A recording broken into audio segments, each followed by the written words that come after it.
listening to Late Night Radio on the SHR Media Network. Caution, there will be mature themes explored and potentially adult language used. If conservatarian words, phrases, certain concepts, or rhetoric offends you, tune out now.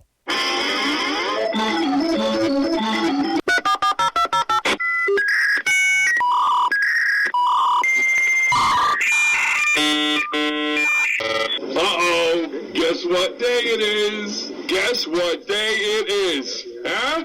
Anybody? Julie, hey, guess what day it is? Oh, come on, I know you can hear me. Mike. What day is it, Mike? You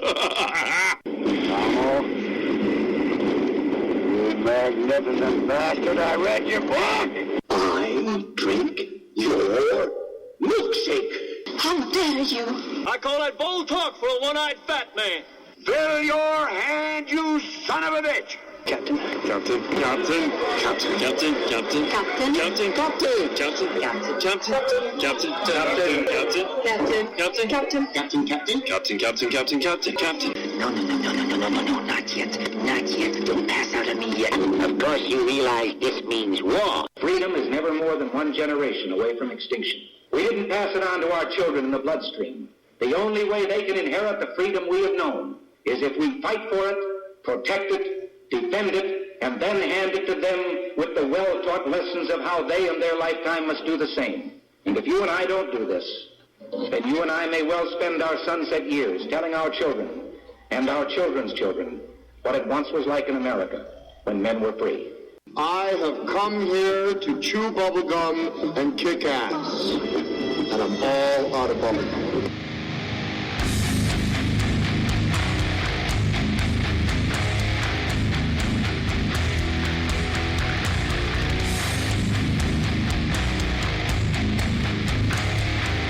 And we're on.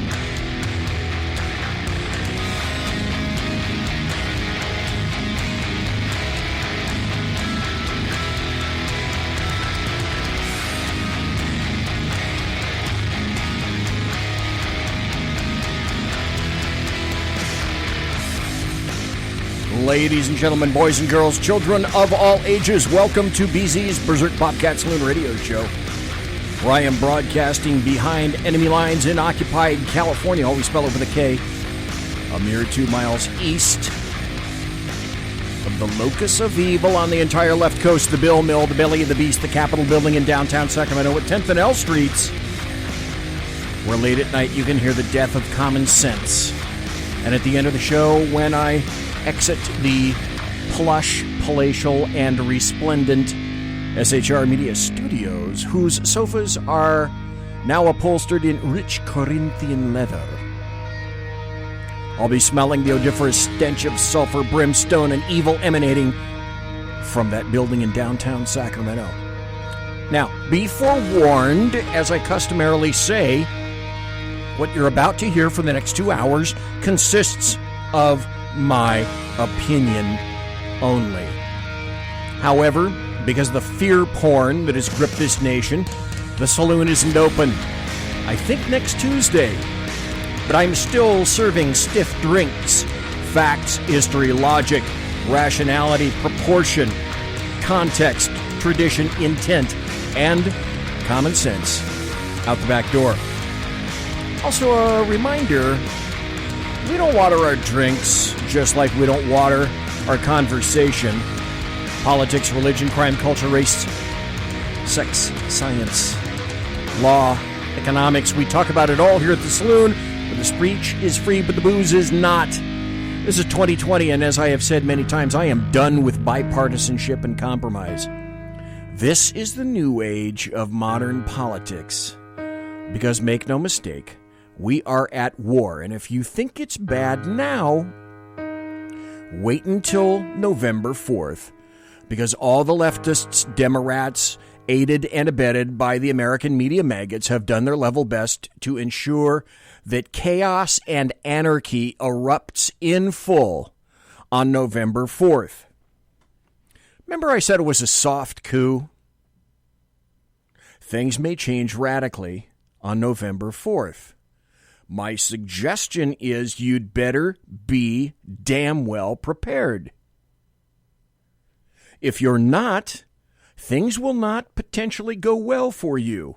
And I think you're grokking the concept of the underlying concept, the underlying thoughts about be prepared in every way possible, ladies and gentlemen, because I'm not kidding. Now, ladies and gentlemen, boys and girls, children of all ages, I'd like to welcome back for the fourth time, maybe fifth time, the Pastor RALPH Chittams back to the Berserk Bobcat Saloon. Ralph, welcome back, sir. Good evening. It's always a pleasure to hang out in the saloon. I love it. It is always a pleasure. Now, as I indicated, some things have changed since last we spoke. And it was, let's see, I think in the promos I said it's about 6 months or so since we've spoken last.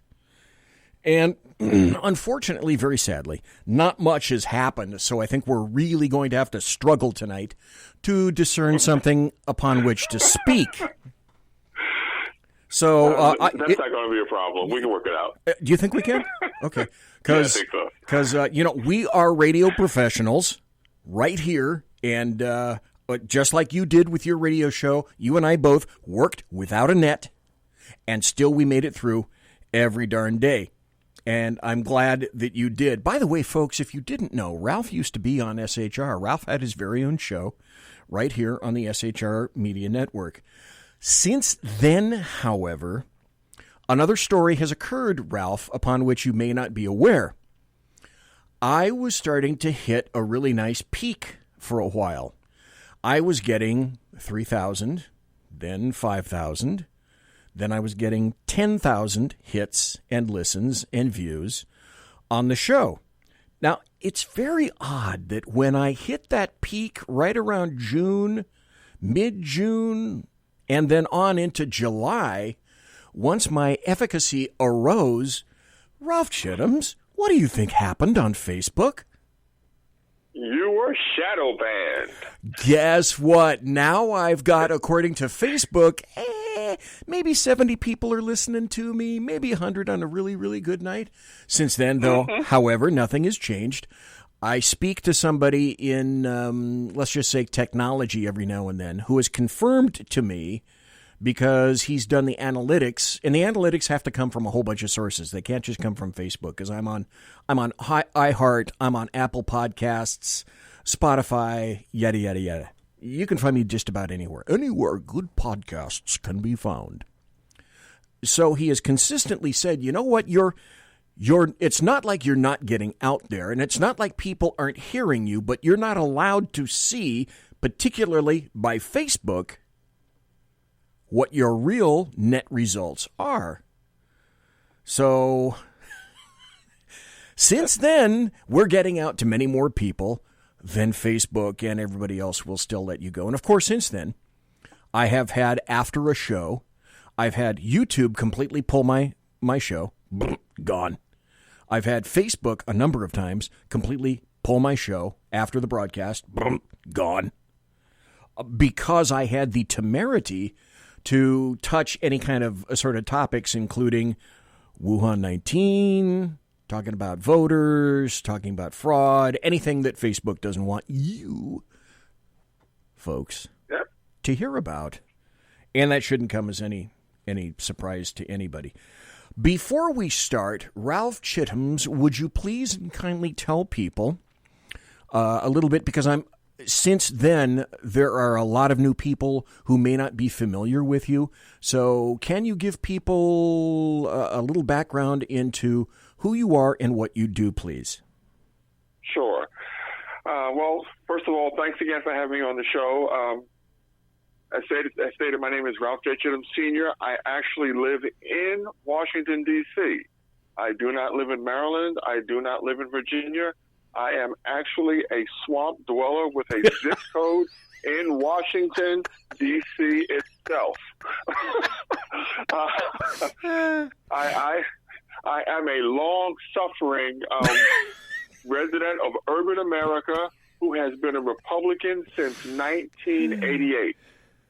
I've served as the senior vice chairman for the D.C. Republican Party for 4 years. I've also run for office in the District of Columbia as a Republican. And let's just say I'm probably the second most non-PC person on the air at the present time, with yours truly being the first. You used to have a show. Do you are you back on the air in some fashion, and or do you go and visit other people's shows occasionally? Occasionally, I'll do other people's shows. Right now, I just don't have the time to actually do a show. What I do for a living is I'm actually, I am an ordained minister. So what I do to pay the bills, I actually am a religion teacher at a private school where I teach religion to 7th to 12th graders. Way so cool. That takes up, as you can imagine, a lot of my time. You're busy. God bless you for that, sir. So, but other than that, I still find time to stay involved and stay informed as far as politics. I do have I would say a significant social media presence. You can find me on Twitter at UrbRed, URBRED, and also on Facebook as Urban Red as well. And I do share my opinions quite frequently and straightforward. Yes, Ralph, you can be known for that.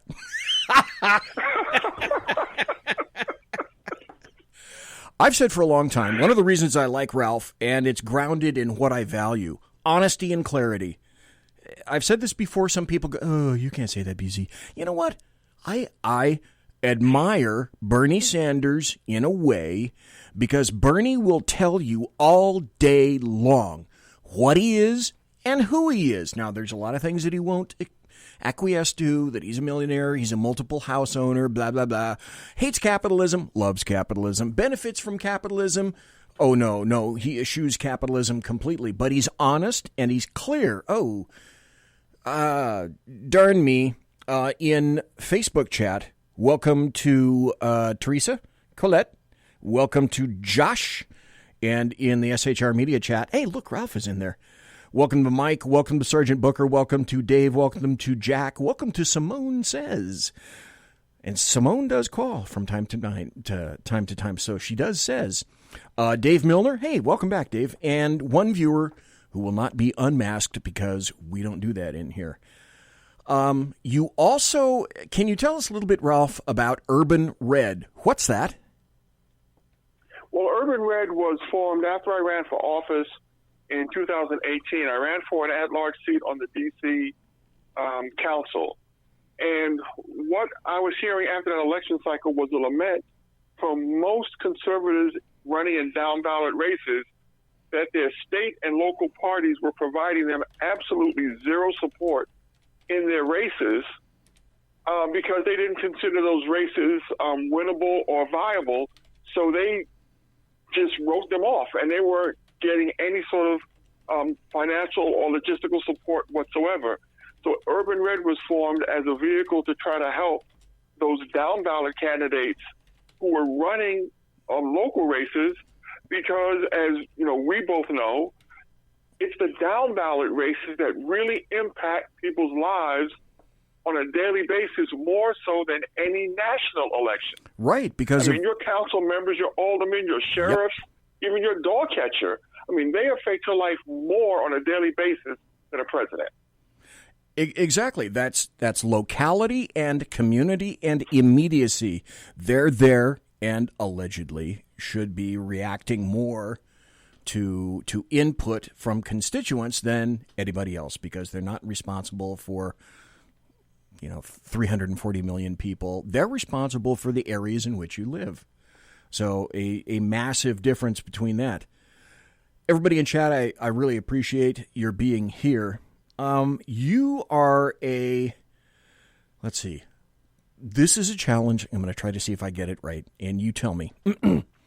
Because people say, in my 7th decade, I don't remember nothing. I have CRS. So let me see. You got a BA in politics from Howard University. Correct. You went to a tree, I went to Maple Springs Seminary? Right, I went to the Maple Springs Seminary where I earned a Bachelor of Arts in Biblical Studies, and then I went on to the Liberty Baptist Theological Seminary where I earned a Master of Divinity. Right, there you got your master's there. You used to be at Black Elephants LLC, but I believe that has changed also. That became Urban Red? Yes, we shut that down after the election and formed Urban Red. Okay. What I'd like to do tonight, especially for the people, well, not just especially for the people that have visited you here first, is I just saw this recently, and I think this will give people in about a minute and a half who haven't heard you before a really good perspective, because I just discovered this myself. Folks, it's going to give you a really good perspective of who Ralph is, because he was in an article on Breitbart.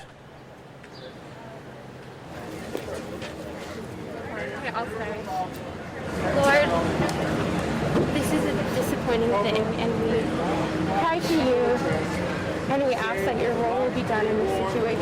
I came here to join with these Students for Life to say that all Black lives matter. All Black lives matter, especially preborn Black lives, because the abortion industry has actively killed over 20 million Black babies. And when you consider that first baby aborted in 1973 by now would have been a grandparent, we are now working on our third generation of missing babies simply because Planned Parenthood is allowed to carry out the genocidal practices of Margaret Sanger. So I came here to join these students in their message, which is a message of life, it is a message of love, it is a message of hope.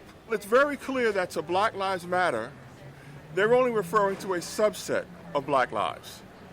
Black Lives Matter, the organization, doesn't care if you are killed in an abortuary. Black Lives Matter as an organization doesn't care if a Black man is killed by another Black man. The only thing Black Lives Matter, the organization, cares about is if a Black man is killed by a white cop. We were here to give the message, the true message, that Black Lives Matter. That was a minute of extreme power, but that's who you are, Ralph. You and I have spoken on occasions in the past, and I still don't get the concept, and we've talked about this. How is it that anyone who is a Black American can support Planned Parenthood when the creator and founder of Planned Parenthood, as you indicate, Margaret Sanger, was an advocate of genocide for Blacks, which is why abortion came about, and she supported it. Go to your favorite search engine, people, and look for quotes from Margaret Sanger. This isn't Facebook. Do your own research, damn it, and find out about Margaret Sanger. The information is there. Ralph Chittams, how can leftists and Democrats support someone, especially, people of all paint jobs, can support somebody who advocated and was clear about it, Black genocide?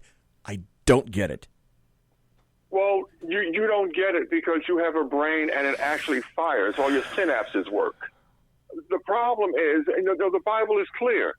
It says that if you keep telling a lie long enough, you can deceive even the elect. And, there's a racist statement that has been going around regarding the Black community for centuries.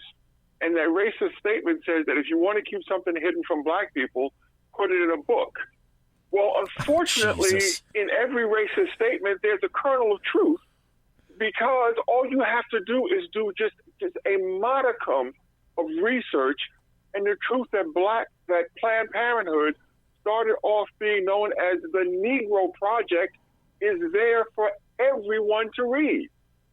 So what has happened is, since the 1960s, the Black community has been the subject of what I consider to be the largest Pavlovian social experiment in the history of mankind.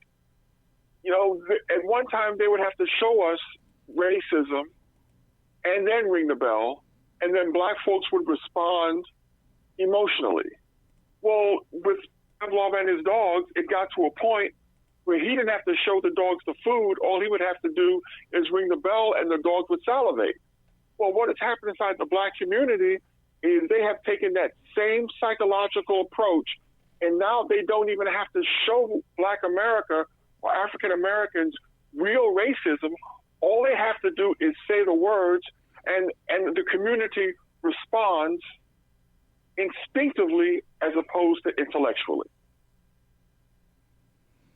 It's a sad state of affairs when you would hope that possible clear-thinking individuals would make the links, the mental links necessary to be able to tell when people are working either for or with you or working against you.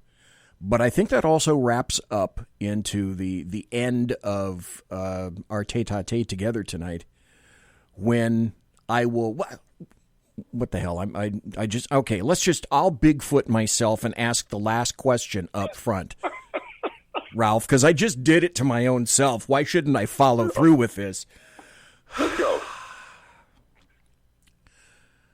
I believe, and this is a fundamental question, I believe that in reality, not as a perception, but or a statement in terms of how people want things to be, but I believe in reality, President Trump will win a second term, and one of the greatest reasons that will occur will be due to Blexit, walk away, and people who are understanding that President Trump is not the enemy. President Trump, people have said President Trump is a black president. Yeah, well, wrong.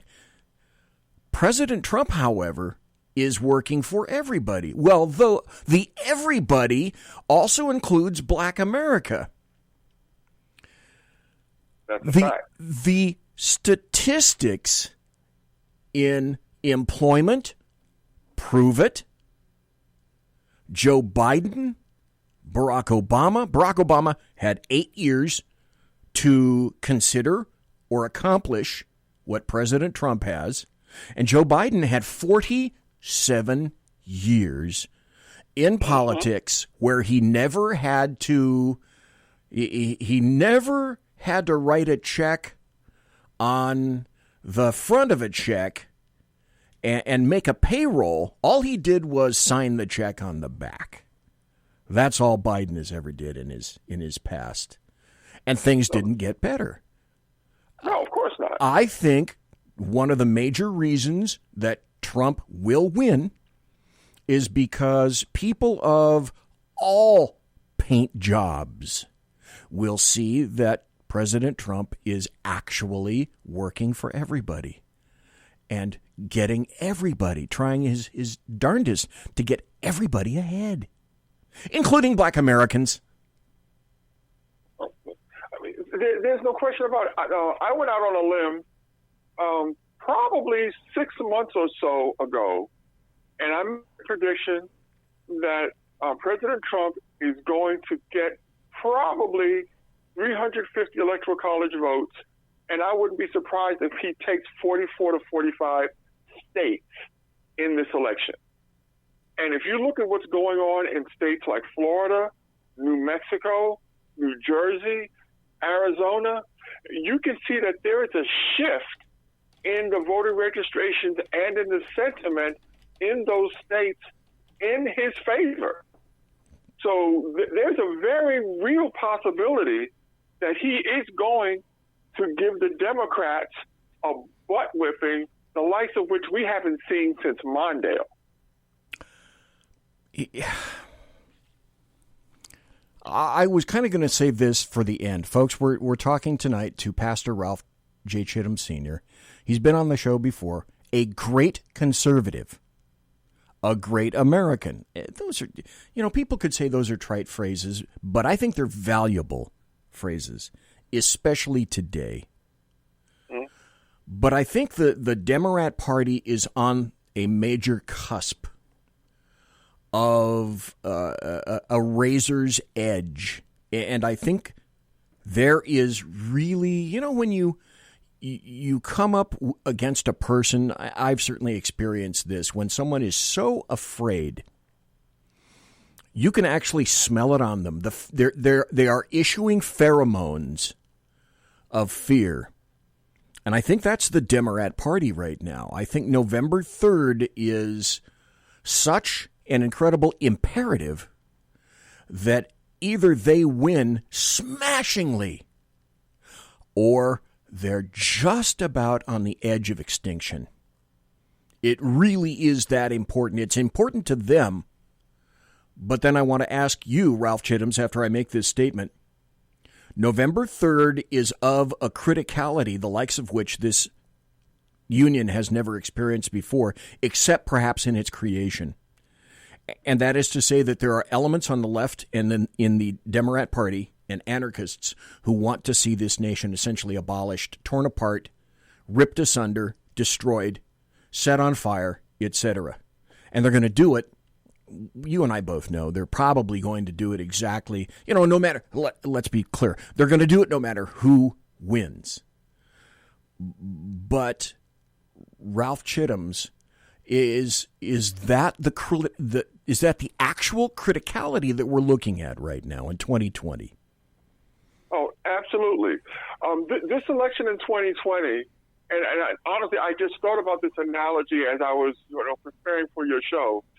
This election in 2020 is going to remind me of the 1972 gold medal basketball game between the United States and Russia. Now, for those of you who may not remember that game, the game concluded and the United States had won the game. Then the referees gave the Russians 2 additional chances to win the game. They reset the clock, they played again, the Russians lost. They reset the clock, they played again, and the Russians won. What we're going to have in 2020 is a repeat of that 1972 Olympic gold medal basketball game, with the Democrats being the Russians and Donald Trump being the Americans, and we just have to make sure that we kick the Democrats' ass so big and win by such a margin that no matter how many times they reset the clock, they cannot win. We got about 2 minutes before the bottom of the hour break. We're going to come back with Ralph Chittams. I just noticed in Facebook chat, and I'm going to ask people for, I think, something that I haven't asked for in quite some time. One of the people in Facebook chat, Maria Sandra Amador, says, my father's home from the hospital. He's dying. They give him 1 or 2 days more to live. Folks, can we send some prayers out to her? So thanks for being in Facebook chat, Maria. Thanks for that. My dad died back in 2009, and it was a terrible event. So let's do that. Let's take a break right here. And when we come back, we'll come back with Ralph Chittams and more buttery political goodness. I'm BZ, that is Ralph, and you're in the Saloon. Conservative media done right. You're listening to the SHR Media Network. Southern Sense is conservative talk with Annie, the radio chick you bellows as host, and C.S. Bennett co-host. Informative, fun, irreverent, and politically incorrect. You never know where they'll go, but you'll love the journey. Annie is a top conservative host on Top Talk Radio and features some of the finest guests packed with important politicians and newsmakers. Listen every Friday, 3 to 6 p.m. Eastern, noon to 3 Pacific, on the SHR Media Network. Remember, Southern Sense is common sense.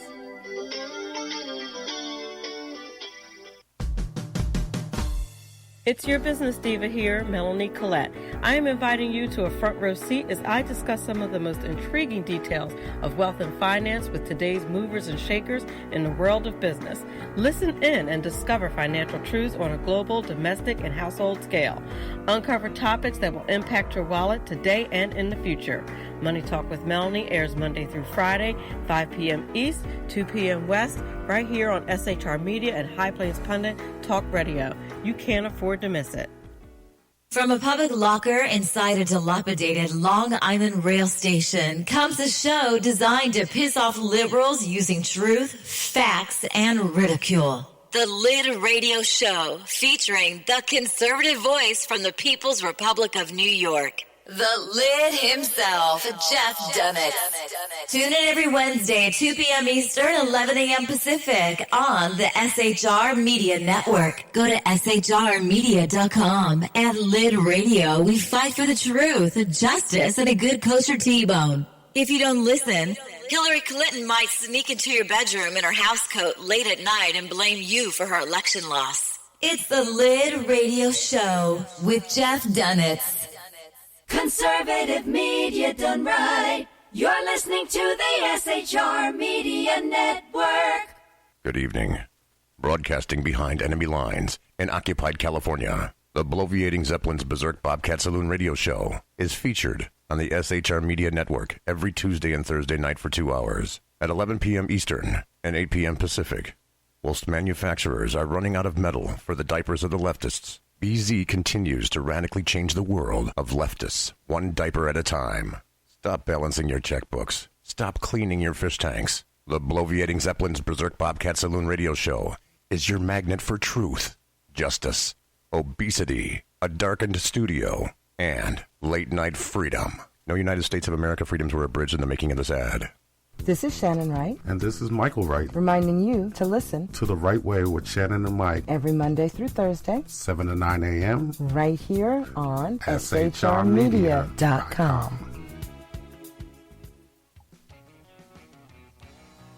Join me, Jack Alexander, for the Jack Alexander Experiment podcast, as I take a unique outsider's look at the issues affecting the USA. I fearlessly take on the issues that everyone else is too scared to touch. The Jack Alexander Experiment podcast is available wherever good podcasts can be found, like Spreaker, iHeartRadio, and Google Podcast. The Jack Alexander Experiment, because it's not a matter of left versus right, it's a matter of right versus wrong.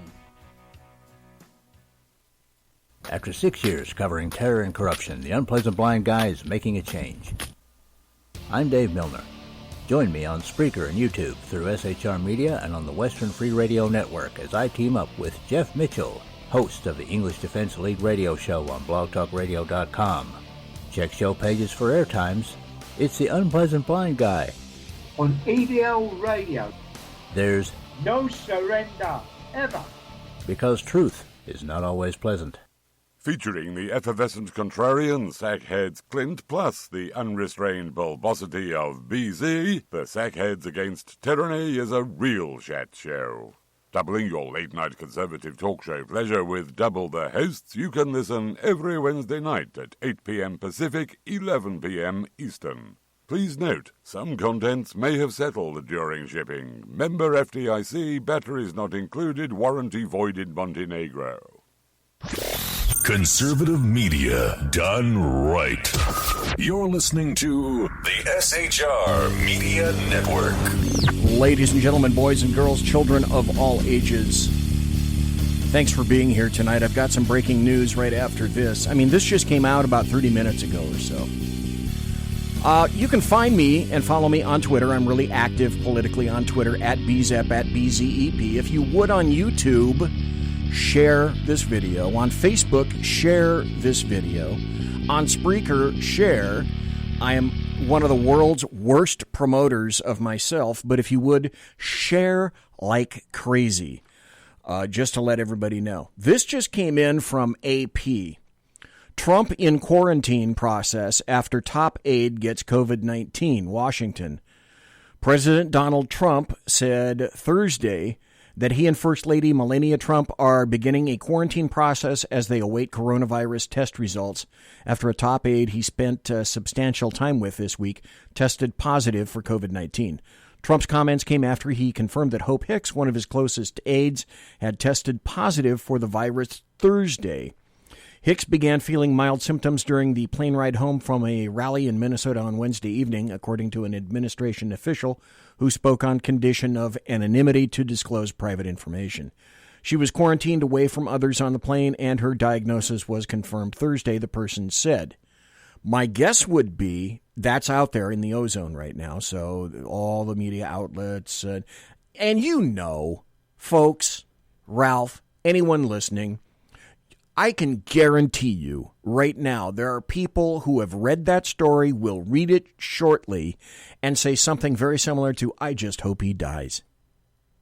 We'll be seeing all those reactions on Twitter and Facebook and whatnot. Guaranteed.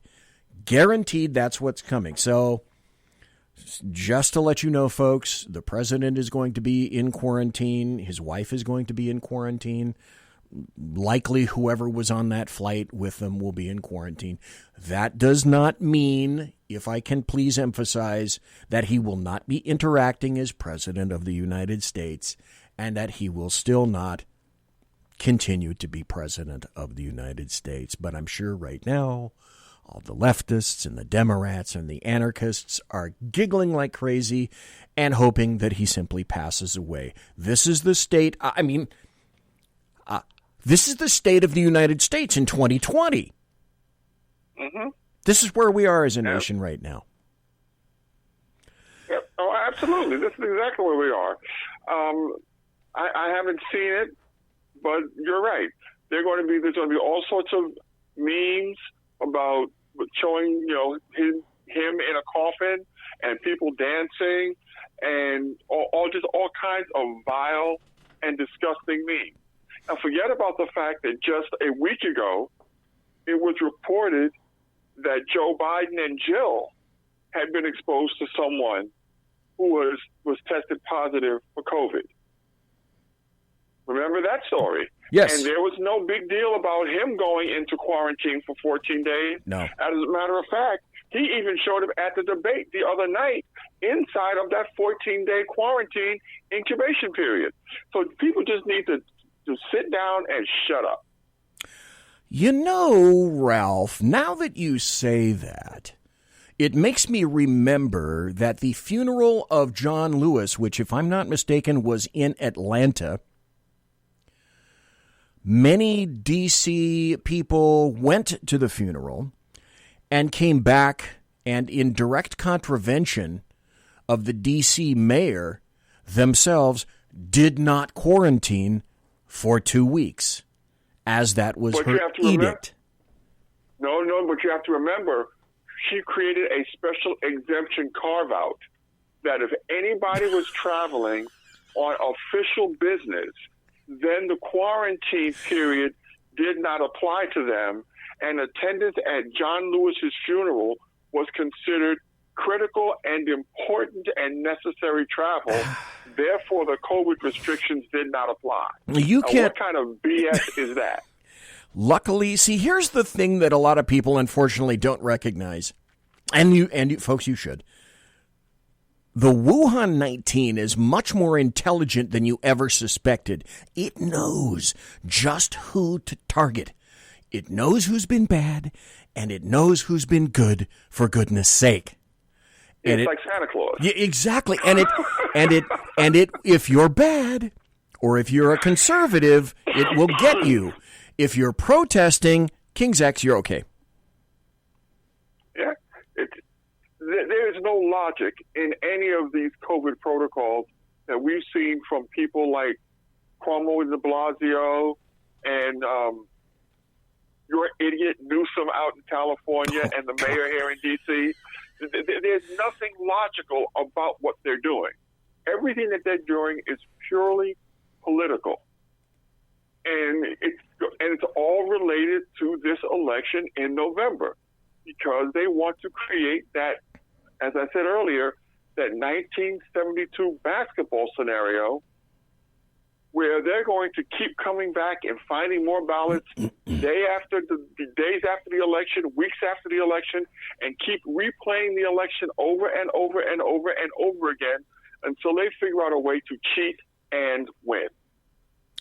That's why we have to make sure that we turn out every Trump supporter across the nation and make sure that his victory is so compelling and so dominating that even when they go through their machinations, there's still no way they can steal this election. That's what's going to have to be done. I think that's clear. Hugh Hewitt, about, I think at least 10 years ago, wrote a book, If It's Not Close, They Can't Cheat. And it's true. The preparations by way of attorneys, doing war gaming, et cetera, is the Democrats and the ably abetted by the American media maggots. They wish it's a self-fulfilling prophecy. They're calling for anarchy. They have continued to call for anarchy. So the only result can be anarchy. Ralph Chittams, what I'd like to do from now on is discuss some articles. I've got 40 tabs up here of potential stuff to talk about. And we'll never get to them. I never do. I never get to half of the questions when I get really good people on the show to talk about, and I don't get to a fraction of the stuff that I want to talk about. Here's a story, and it affected you in D.C., and especially in D.C. This is how I want to hear your input, because you were there. You're there now. This article came out and was roundly ignored. When is this from? CDC's failed coronavirus tests were, guess what, folks, tainted with coronavirus, the feds confirm.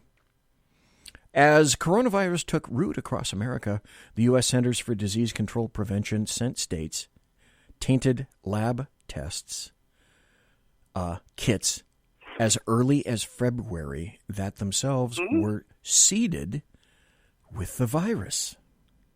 Absolutely. This is the CDC that everyone demands is one of the smartest, best, most listened to and revered organizations, because that's who Facebook reveres and all the leftists in the entire planet.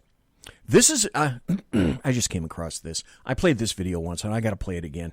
But this is a perfect summary of what the American media maggots have done to people here in the United States. There are some polls out that indicate Americans believe that almost 20% of the population has died because of Wuhan 19. I thought the coronavirus was all around me. Who wasn't wearing a mask? Who weren't wearing gloves? Some lady was standing 5.5 feet away from me.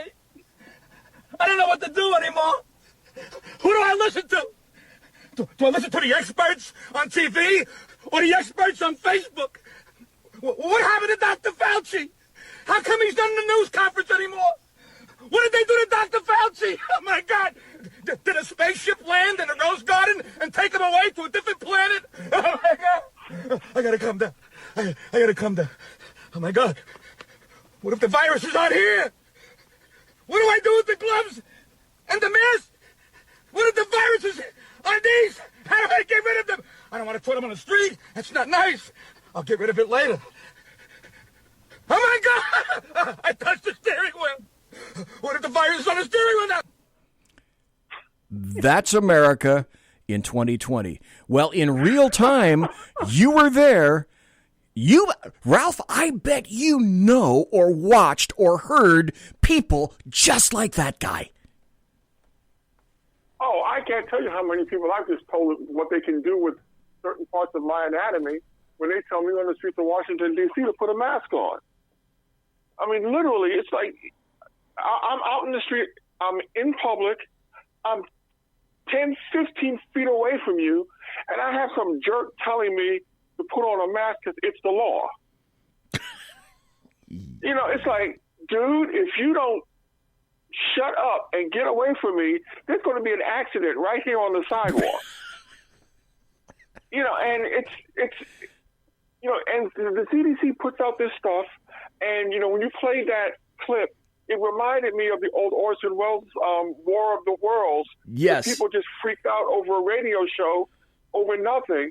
And even with the CDC creating a universe of false positives, we now have the empirical data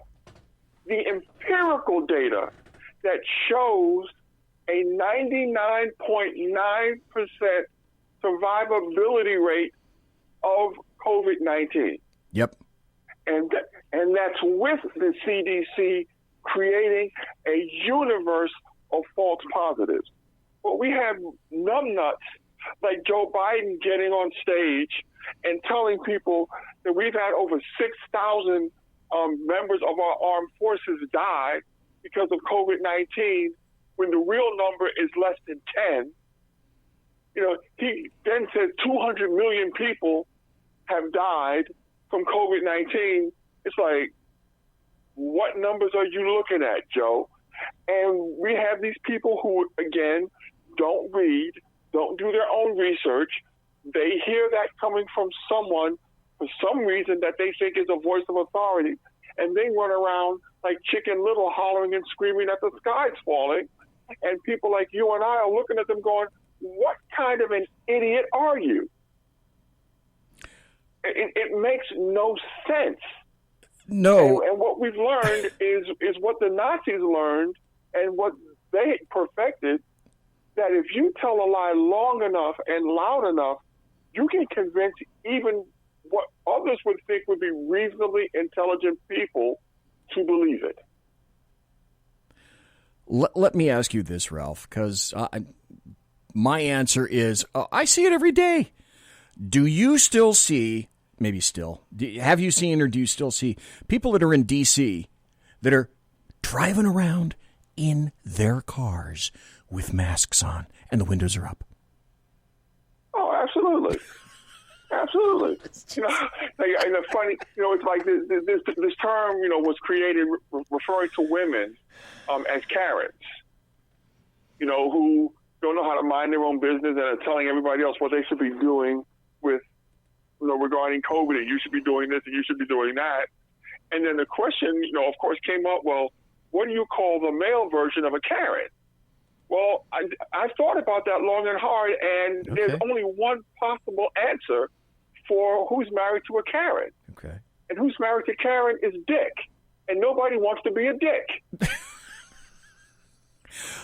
Okay, where's my bell? Where's my bell, darn it? Because that is true. Don't be a dick, folks. Don't be a dick. Here is... It's just that simple. It is that simple. You and I both know that Governor Cuomo mandated that nursing homes in the state of New York accept patients, hot patients with COVID-19, into facilities where many people in a number of rooms are packed together like herring in a population that is the weakest ever in the entire nation, staffed by people that are the least trained to handle this kind of thing and are least equipped to handle that. And then this is what we get recently from Andrew Cuomo. And we never needed nursing home beds because we always had hospital beds. So it just never happened in New York where we needed to say to a nursing home, we need you to take this person even though they're COVID positive. It never happened. We had extra beds. We had extra beds at Javits. We had extra beds at emergency hospitals that we put up all across the state. This is a Democrat lying to your face and expecting that you are stupid enough that you're going to believe him just because he says it. But this is the state in 2020. I'm sorry, Ralph, I covered you. Go ahead. They will believe it. No, they will believe it. The USS Comfort was docked on the Hudson River. in New York City. The USS Mercy was docked off the coast of Los Angeles. And those two ships combined saw less than 100 patients, while Cuomo in New York was filling nursing homes with active COVID patients. Cuomo honestly should be prosecuted for murder. I believe, and again, I said at the beginning of the show, this is my opinion. At last count, you can attribute probably around 11,000 deaths in the state of New York due to Governor Cuomo's mandate. And then he's telling you, though the paperwork exists, that the mandate came down. Otherwise, why would the nursing homes have done that, you morons? And he thinks that you're going to be smart enough, you're going to be stupid enough to, well, if Cuomo said that, then it never happened. I guess those 11,000 deaths, your grandparents, aunts, uncles, etc., well, they don't make any difference. Well, let's understand why he did it. Why he did it was there was money that they were getting from the federal government by having those patients in those facilities. And he was trying to fill a hole in his budget, and he didn't give a damn who died. He just wanted the money. Period. Hard stop. End of discussion. If, folks, you can think of a more craven political coward than that, I'm willing to listen. Let's turn to the debate for a moment. Where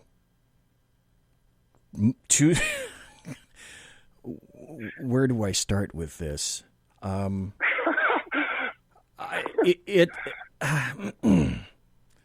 before I weigh in on this, RALPH Chittams, sir, do you have any thoughts about now this is an air quote if you're watching on YouTube or Facebook, on the air quotes debate? Do you have any thoughts on that, sir? Yeah.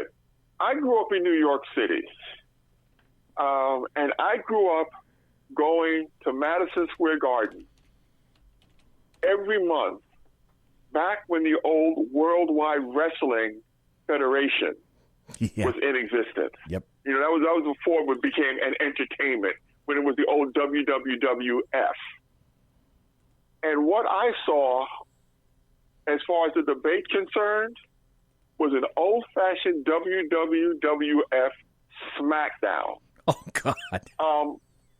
For me, because I'm a New Yorker, and yes, I'm partially jaded, it amused the heck out of me. I do think that maybe the president maybe should not have been as aggressive, because quite often when he was jumping at Joe Biden, Biden was getting ready to completely put his whole body into a cow pie because he didn't know what he was talking about. And maybe the president should have just let him finish a few of his statements so that he really could have hung himself. But, you know, other than that, it was what it was. Yeah. Let me ask you another question, if I could, Ralph. Will there be the next two debates? Because already it's been suggested, just like every other Democrat does. Okay, if they don't like what happens, then just change everything. Move the goalposts, change everything. Do you believe, Ralph, that there will be a second and maybe a third debate? Look, I was stunned there was a first debate. Oh, yeah. So, no. Oh, yeah. So, no, it wouldn't surprise me.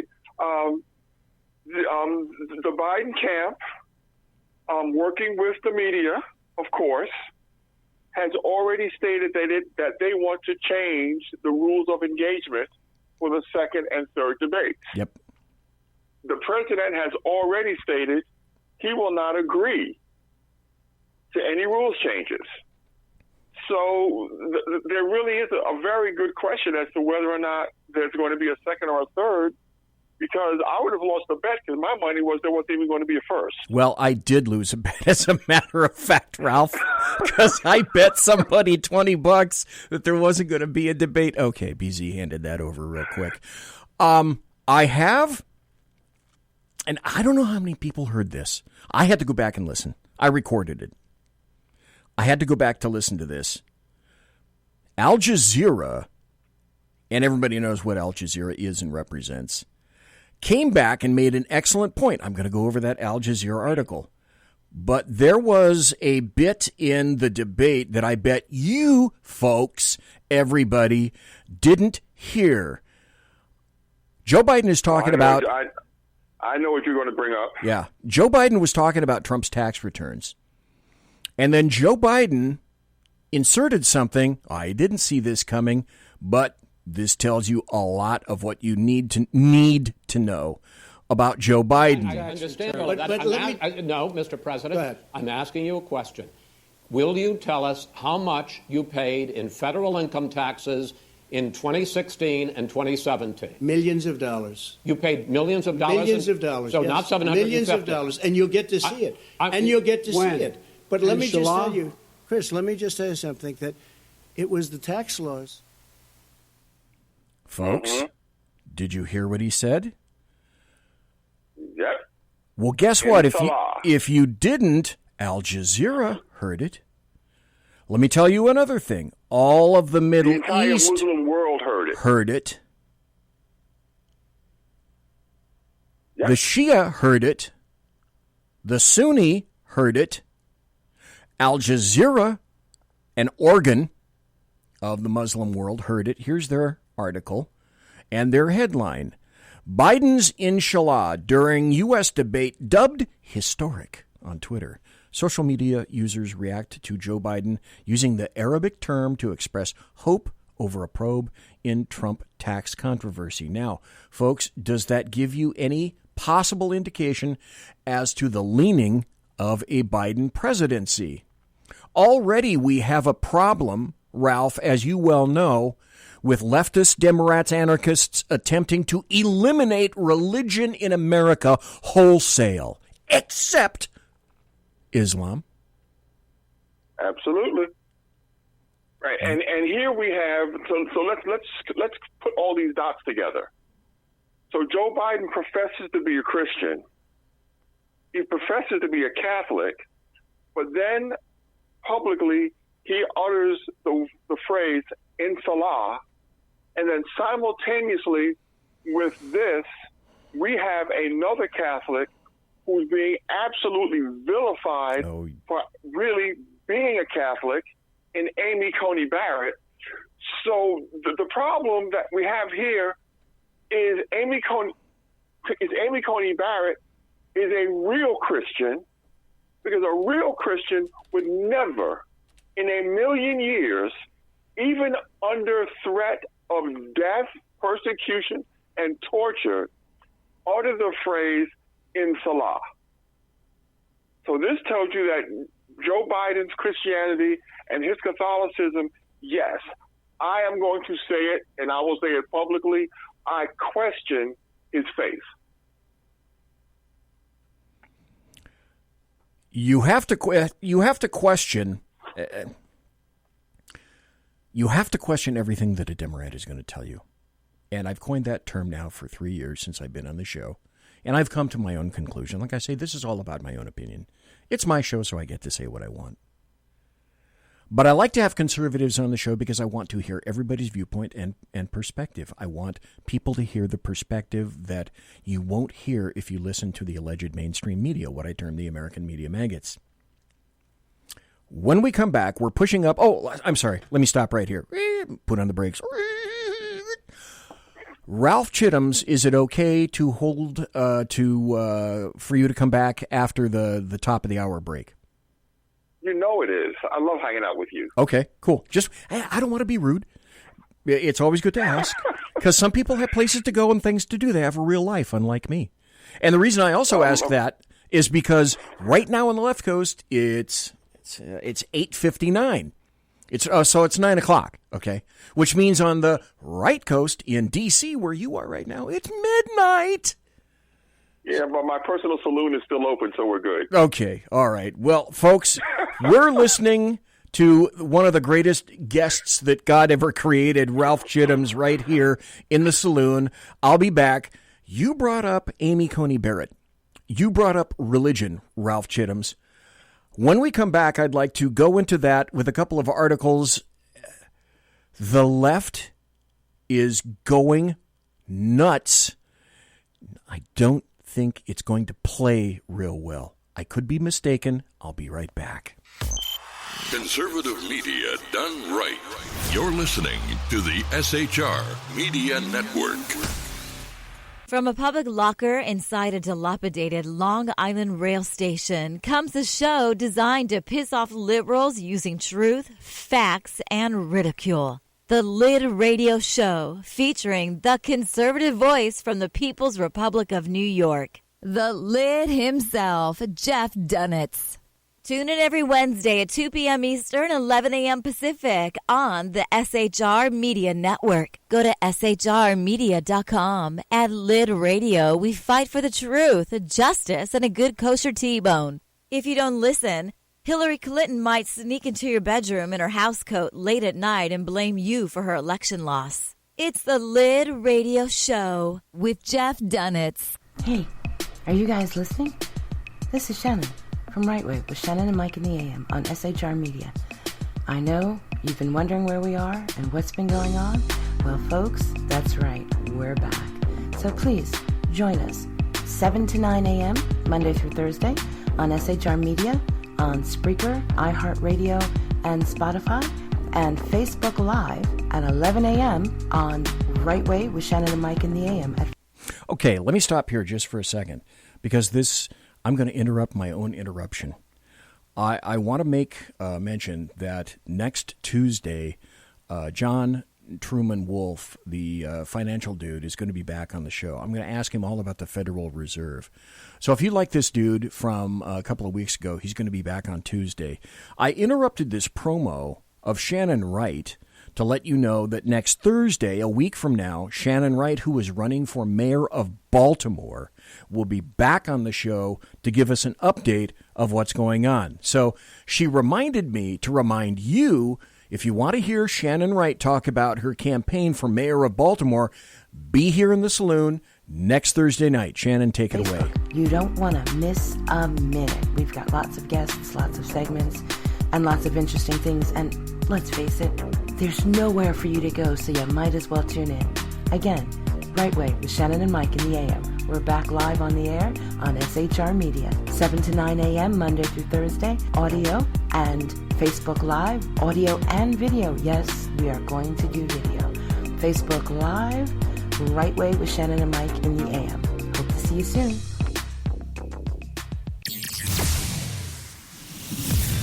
Broadcasting behind enemy lines in occupied California, a mere 2 miles from the state capital, the bloviating Zeppelin's Berserk Bobcat Saloon radio show can be heard every Tuesday and Thursday night at 8 p.m. Pacific and 11 p.m. Eastern, only on the SHR Media Network. Go to shrmedia.com to listen. You can also watch on the SHR Media Facebook page and the SHR Media YouTube channel. No goldfish were abused in the making of this ad. Conservative media done right. You're listening to the SHR Media Network. It is he that is me, bringing perspective from across the sea. Join me, Jack Alexander, 4 days a week for the Jack Alexander Experiment podcast, as I take a unique outsider's look at the news and issues affecting life and liberty here in the USA. I'll show you what the mainstream media refuses to. Politics, border security, defense, healthcare, travel, nothing is off limits. Catch the Jack Alexander Experiment podcast each Monday to Thursday on Facebook, YouTube, and everywhere good podcasts can be found. Also, check out the website www.jackalexanderexperiment.com. Southern Sense is conservative talk with Annie, the radio chick you bellows as host, and C.S. Bennett co-host. Informative, fun, irreverent, and politically incorrect. You never know where they'll go, but you'll love the journey. Annie is a top conservative host on Top Talk Radio and features some of the finest guests packed with important politicians and newsmakers. Listen every Friday, 3 to 6 p.m. Eastern, noon to 3 Pacific, on the SHR Media Network. Remember, Southern Sense is common sense. After 6 years covering terror and corruption, the Unpleasant Blind Guy is making a change. I'm Dave Milner. Join me on Spreaker and YouTube through SHR Media and on the Western Free Radio Network as I team up with Jeff Mitchell, host of the English Defense League radio show on blogtalkradio.com. Check show pages for airtimes. It's the Unpleasant Blind Guy.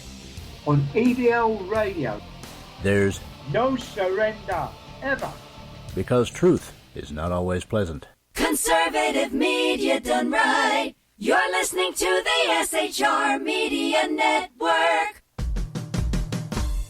It's your business diva here, Melanie Collette. I am inviting you to a front row seat as I discuss some of the most intriguing details of wealth and finance with today's movers and shakers in the world of business. Listen in and discover financial truths on a global, domestic, and household scale. Uncover topics that will impact your wallet today and in the future. Money Talk with Melanie airs Monday through Friday, 5 p.m. East, 2 p.m. West, right here on SHR Media and High Plains Pundit Talk Radio. You can't afford to miss it. Conservative media done right. You're listening to the SHR Media Network. And we're back. I'm back. He's back. He, she, and it are back. We're back. The first hour of BZ's Berserk Bobcat Saloon done. Gone. In the tank. Bada bing, bada boom. So, tonight we're talking, and we have the gracious honor of being blessed to be able to speak to RALPH Chittams tonight.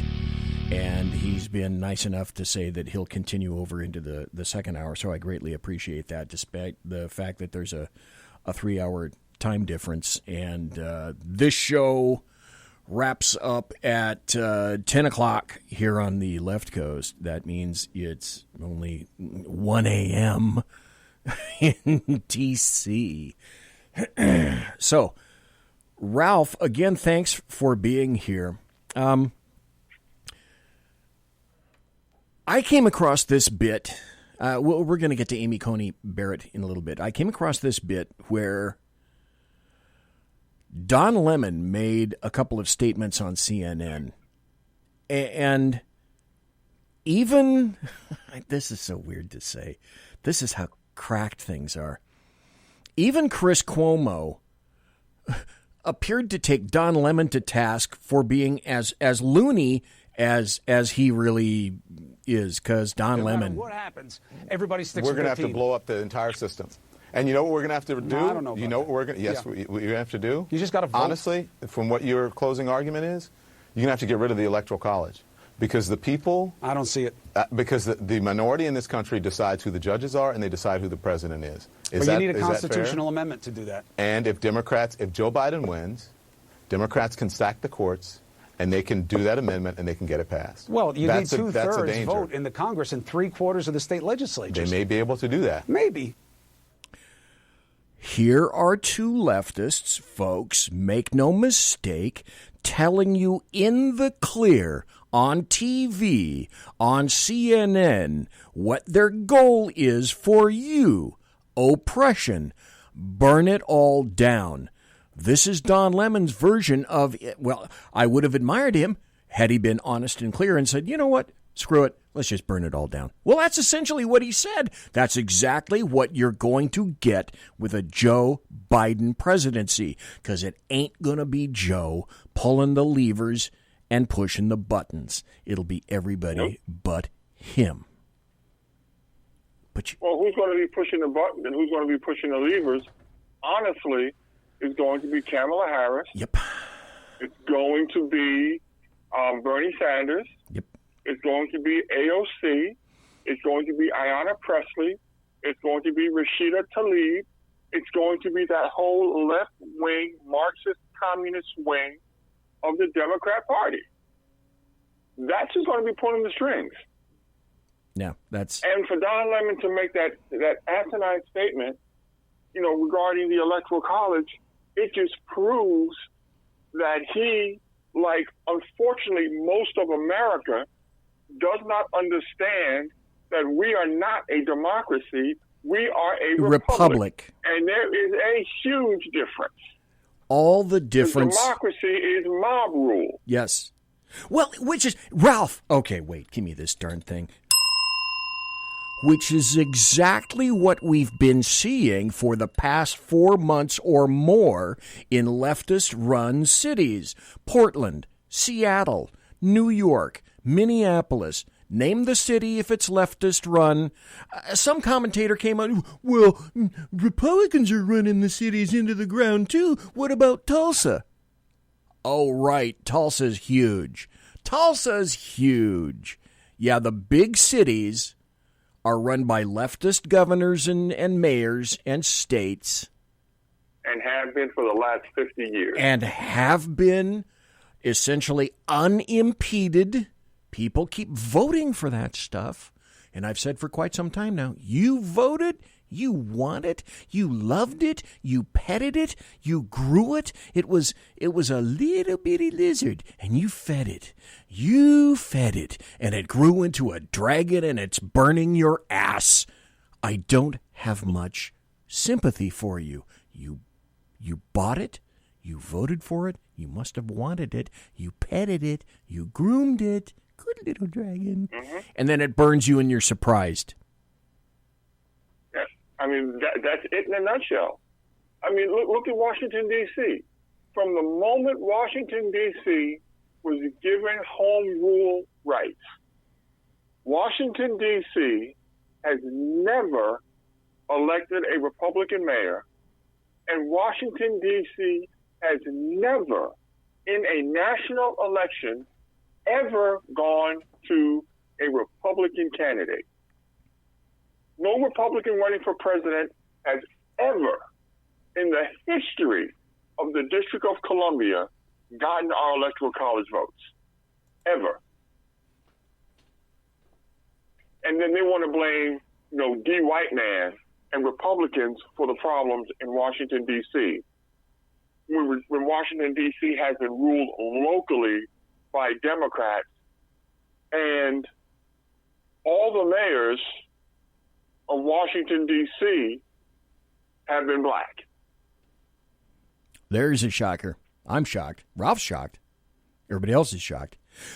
Here's also what the leftists want to do. D.C., we want to make you a state. Boom, 2 senators. I wonder how they'll vote. Guam, we want to make you a state. Boom, 2 senators. I wonder how you're going to vote. They have two or three more territories that leftists want to be made states because they're going to get the 2 senators out of those immediately. Stack the court. Don Lemon said it up front. Speaking of the court, God, this is a smooth transition. You want to know who Amy Coney Barrett is? This is a constitutionalist who, darn her, said, I love the United States and I love the United States Constitution, as opposed to the recently passed Ruth Bader Ginsburg, who told Egypt in 2012 that if you're building a constitution, I do not recommend that of the United States of America. Well, and even better, Barrett is an originalist. And that too. Yes. Yeah, so, I love her. Thank you very much, Mr. President. I am deeply honored by the confidence that you have placed in me. And I am so grateful to you and the First Lady, to the Vice President and the Second Lady, and to so many others here for your kindness on this rather overwhelming occasion. I fully understand that this is a momentous decision for a president. And if the Senate does me the honor of confirming me, I pledge to discharge the responsibilities of this job to the very best of my ability. I love the United States, and I love the United States Constitution. She's dead right there.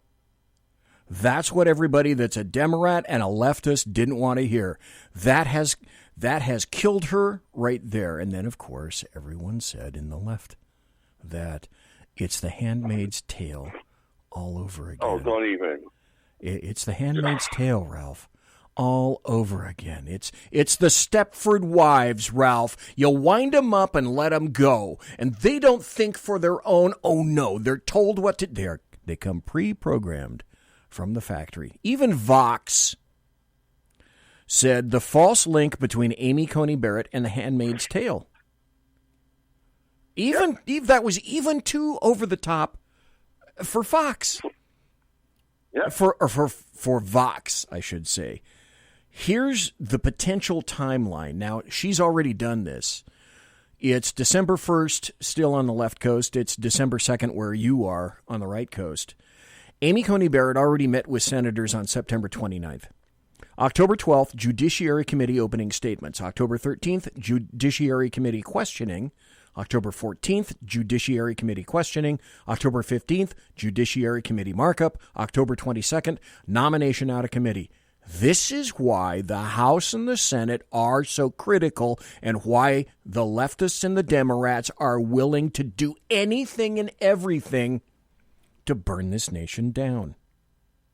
The criticality we've... This is how bad it's gotten. Yeah. Amy Coney Barrett... I'm sorry, Ralph, go ahead. No, and that's why Joe Biden refuses to answer the question about killing the filibuster and in the court. Because that's exactly what Democrats are going to do at their first opportunity.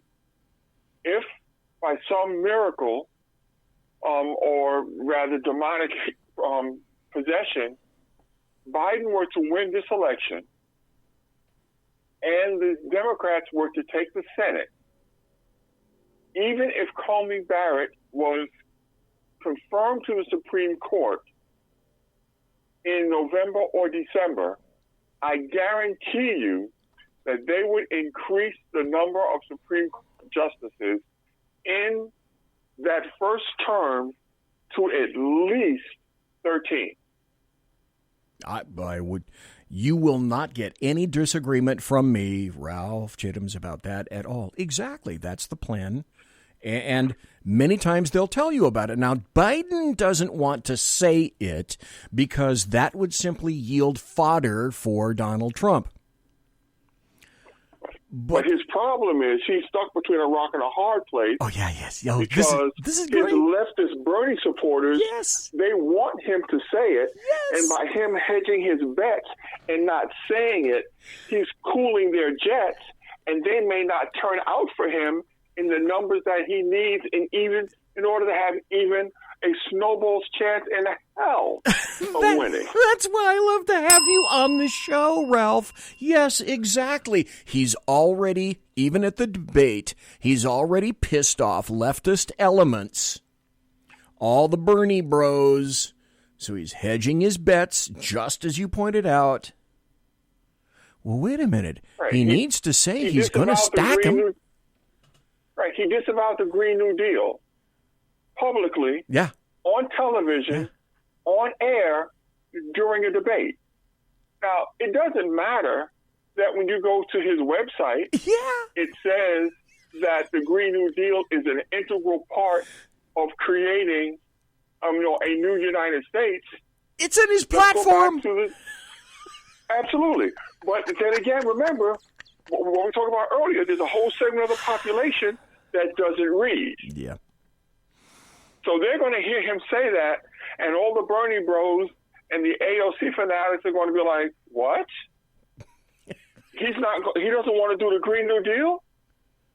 He's a traitor. Yeah. I can't vote for him. Yeah. And honestly, that's fine with me. I honestly, at this point in the election, I honestly don't think that there are that many people out there who are still undecided. I think the lion's share of America knows who they're voting for. Yep. So my job now isn't to create more Trump voters. My job now is to piss off Democrats to the point that they don't show up to vote for Biden. I would agree completely. I said that a month ago, and I was taken to task on this show by other personnel who said, I'm a registered independent. I'm not a Republican. I kind of gave that up a while ago. The Republican Party left me. I didn't leave them. That's an old trite thing, but yeah, it's true in my case. Essentially, however, having said that, though, does anyone really, truly believe... Okay, I'm going to get shot in the butt for this, too.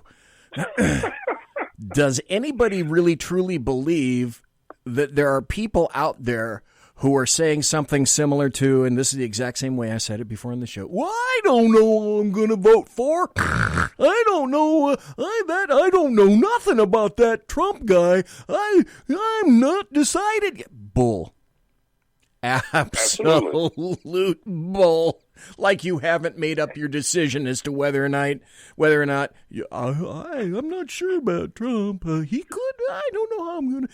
Yeah, that's not happening. Everybody's already decided. The only people who are saying that, and here's where I'm going to get into trouble.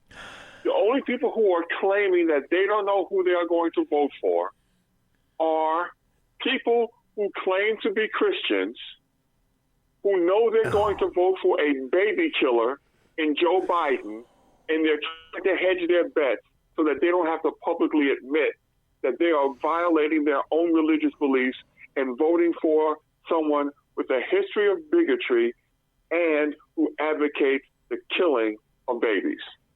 Those are the only people out here who are playing this I don't know who I'm going to vote for game, are these wishy-washy Christians who refuse to take a stand because they try to act like Christians on Sunday, but they want to back somebody who they know they shouldn't vote for. Ralph Chittams, folks, we're talking to Ralph Chittams, Pastor Ralph Chittams, who's been on the show numerous times, lives in Washington, D.C., a great American, a great conservative. And one of the reasons I love to talk to him is because he is honest and he is clear, and I greatly value that in an individual. He has principles. He is a religious man, darn him for that, like Amy Coney Barrett. You opened the door right now, Ralph, that I wanted to open with you on prior shows, but since you've done it now, let's address this maybe for the next couple of minutes until the bottom of the hour. And that's this. What I've wanted to speak to you about, Ralph Chittams, is the fact that there are people who say that they are religious, yet apparently don't have a problem voting, and are, I should also say, they are great advocates of any number of Democrats and left-leaning ideologies. And I still find that troubling because how can you envelop a philosophy like the Democrats or the various anarchists that they support philosophically and fiscally as well? If you're a religious individual, how do you reconcile that? How do you go into a house of worship and reconcile voting for someone that you very full know well? Most of them are advocating for abortion up to the last day and up to and including birth and following birth. How do you reconcile that crap in your mind, people? Well, how you reconcile that is I have a friend who's known as the unhyphenated American.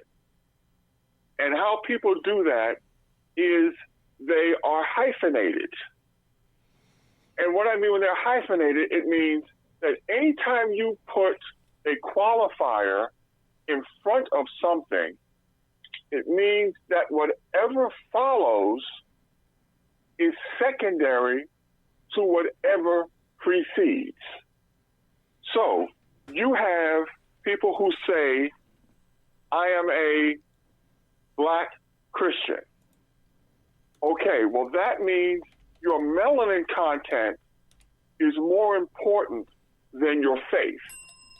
And therefore, everything that you do is more geared towards your melanin content than your faith. And you can take that with any organization.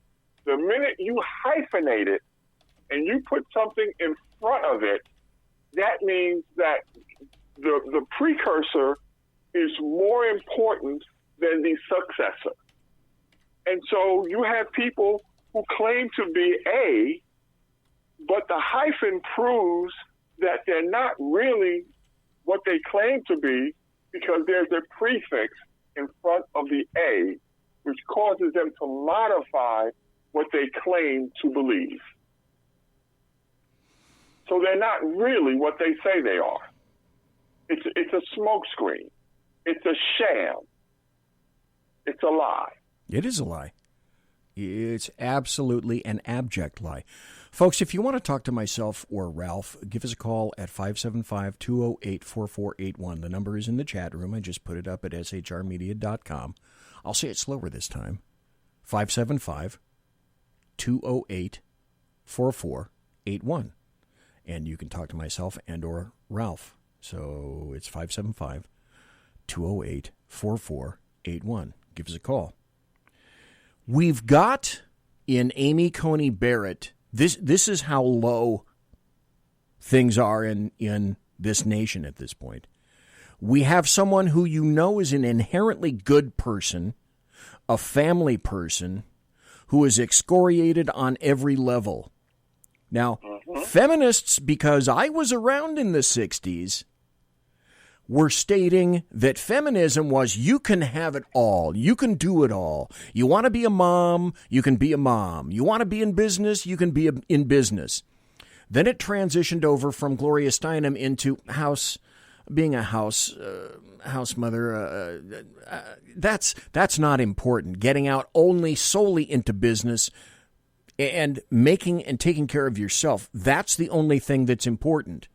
Well, Amy Coney Barrett apparently has it all, just like the feminists said was desired in the 1960s and the 1970s.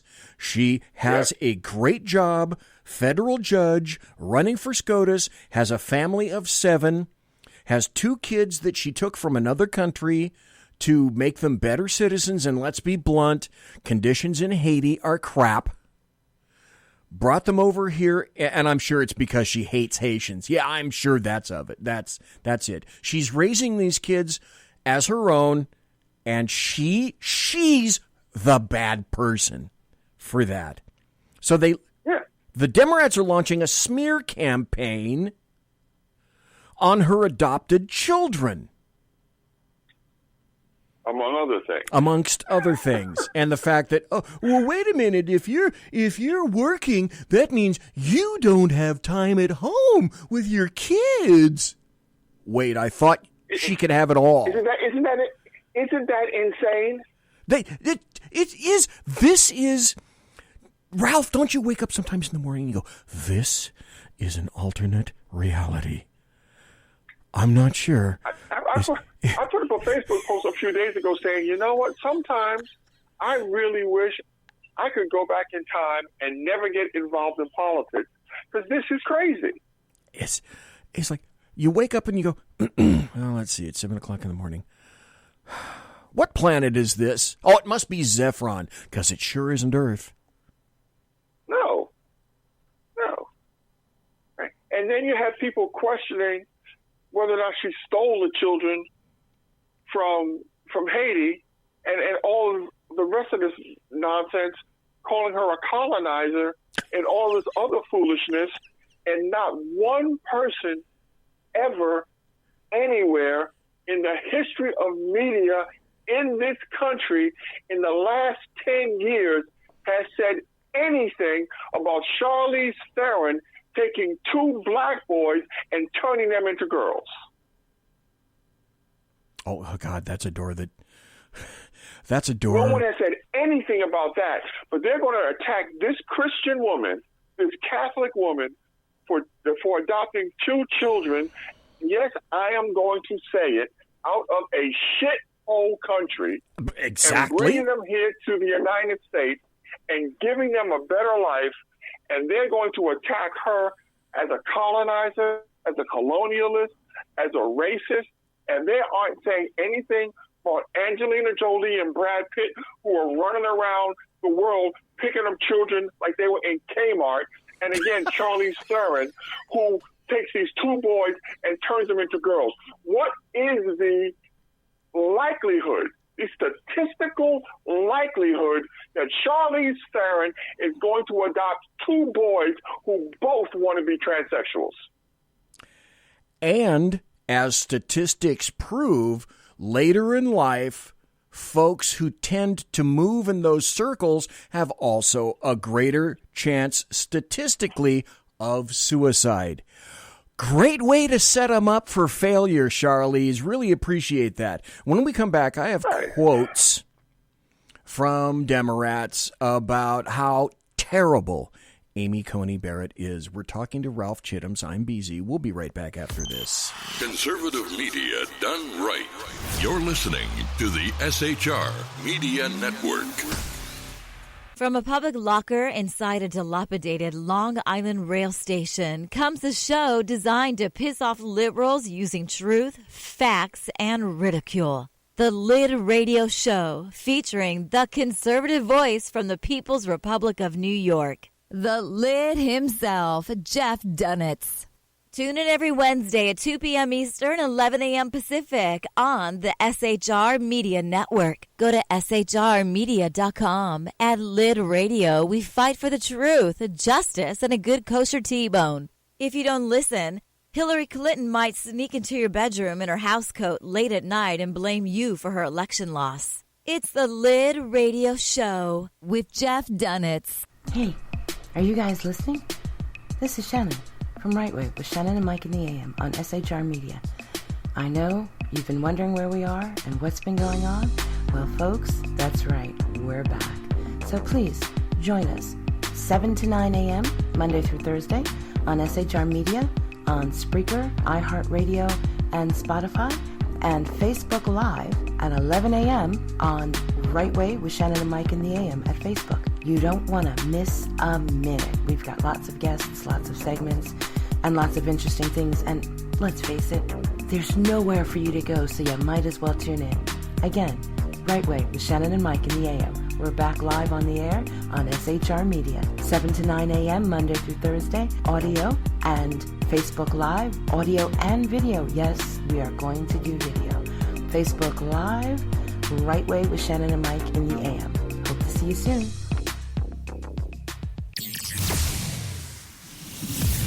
Broadcasting behind enemy lines in occupied California, a mere 2 miles from the state capital, the bloviating Zeppelin's Berserk Bobcat Saloon radio show can be heard every Tuesday and Thursday night at 8 p.m. Pacific and 11 p.m. Eastern, only on the SHR Media Network. Go to shrmedia.com to listen. You can also watch on the SHR Media Facebook page and the SHR Media YouTube channel. No goldfish were abused in the making of this ad.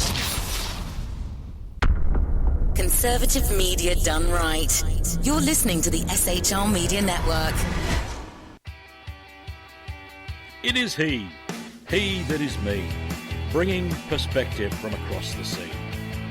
Join me, Jack Alexander, 4 days a week for the Jack Alexander Experiment podcast, as I take a unique outsider's look at the news and issues affecting life and liberty here in the USA. I'll show you what the mainstream media refuses to. Politics, border security, defense, healthcare, travel, nothing is off limits.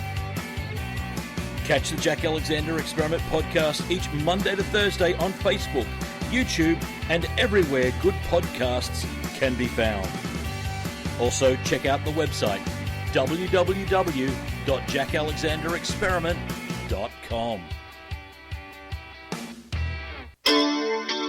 Southern Sense is conservative talk with Annie, the radio chick you bellows as host, and C.S. Bennett co-host. Informative, fun, irreverent, and politically incorrect. You never know where they'll go, but you'll love the journey. Annie is a top conservative host on Top Talk Radio and features some of the finest guests packed with important politicians and newsmakers. Listen every Friday, 3 to 6 p.m. Eastern, noon to 3 Pacific, on the SHR Media Network. Remember, Southern Sense is common sense. After 6 years covering terror and corruption, the unpleasant blind guy is making a change. I'm Dave Milner.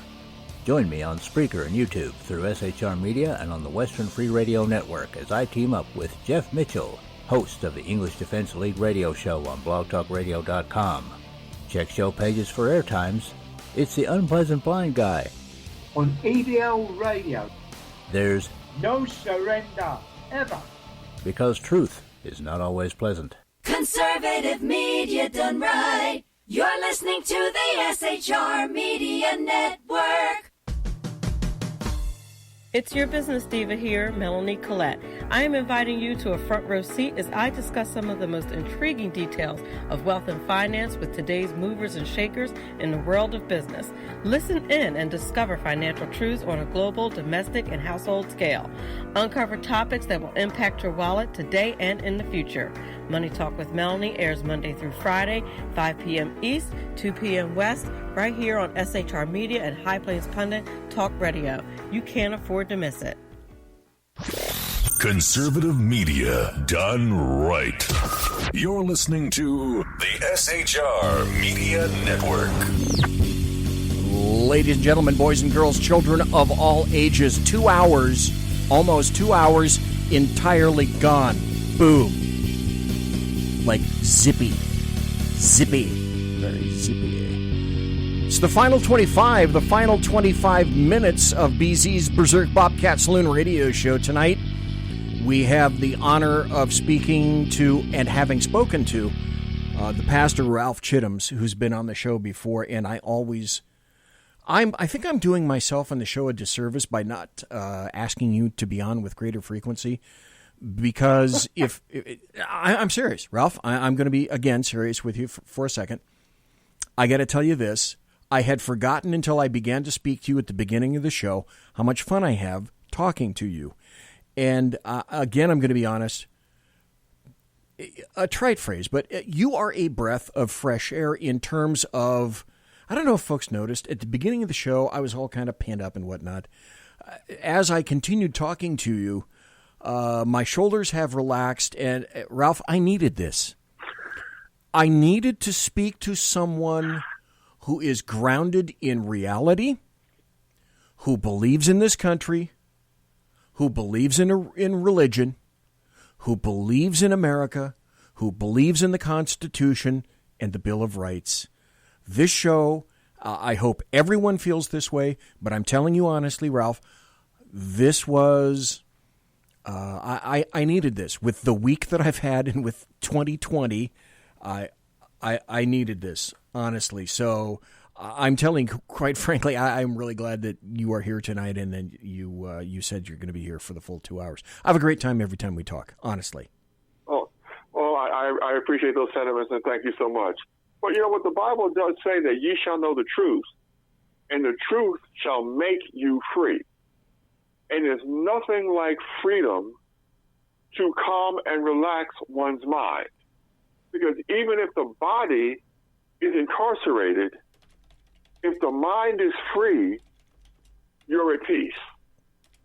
So it's freedom and it's the truth that allows us to live in somewhat of a stress-free environment, because the Bible tells us that the truth is what makes us free. And if we just simply embrace the truth, acknowledge the truth, and live the truth, regardless of what happens to us physically, emotionally, mentally, and spiritually, we will be free. And that's a great way to live. Concur, 100%. But again, I needed to have a discussion with you, and that's why I am so glad that you are here tonight. I want to go over some things that Democrats have said about Amy Coney Barrett. And then I want to go into a topic where I was a little reticent to address this with you, but I got your permission. I'm going back to Breitbart article.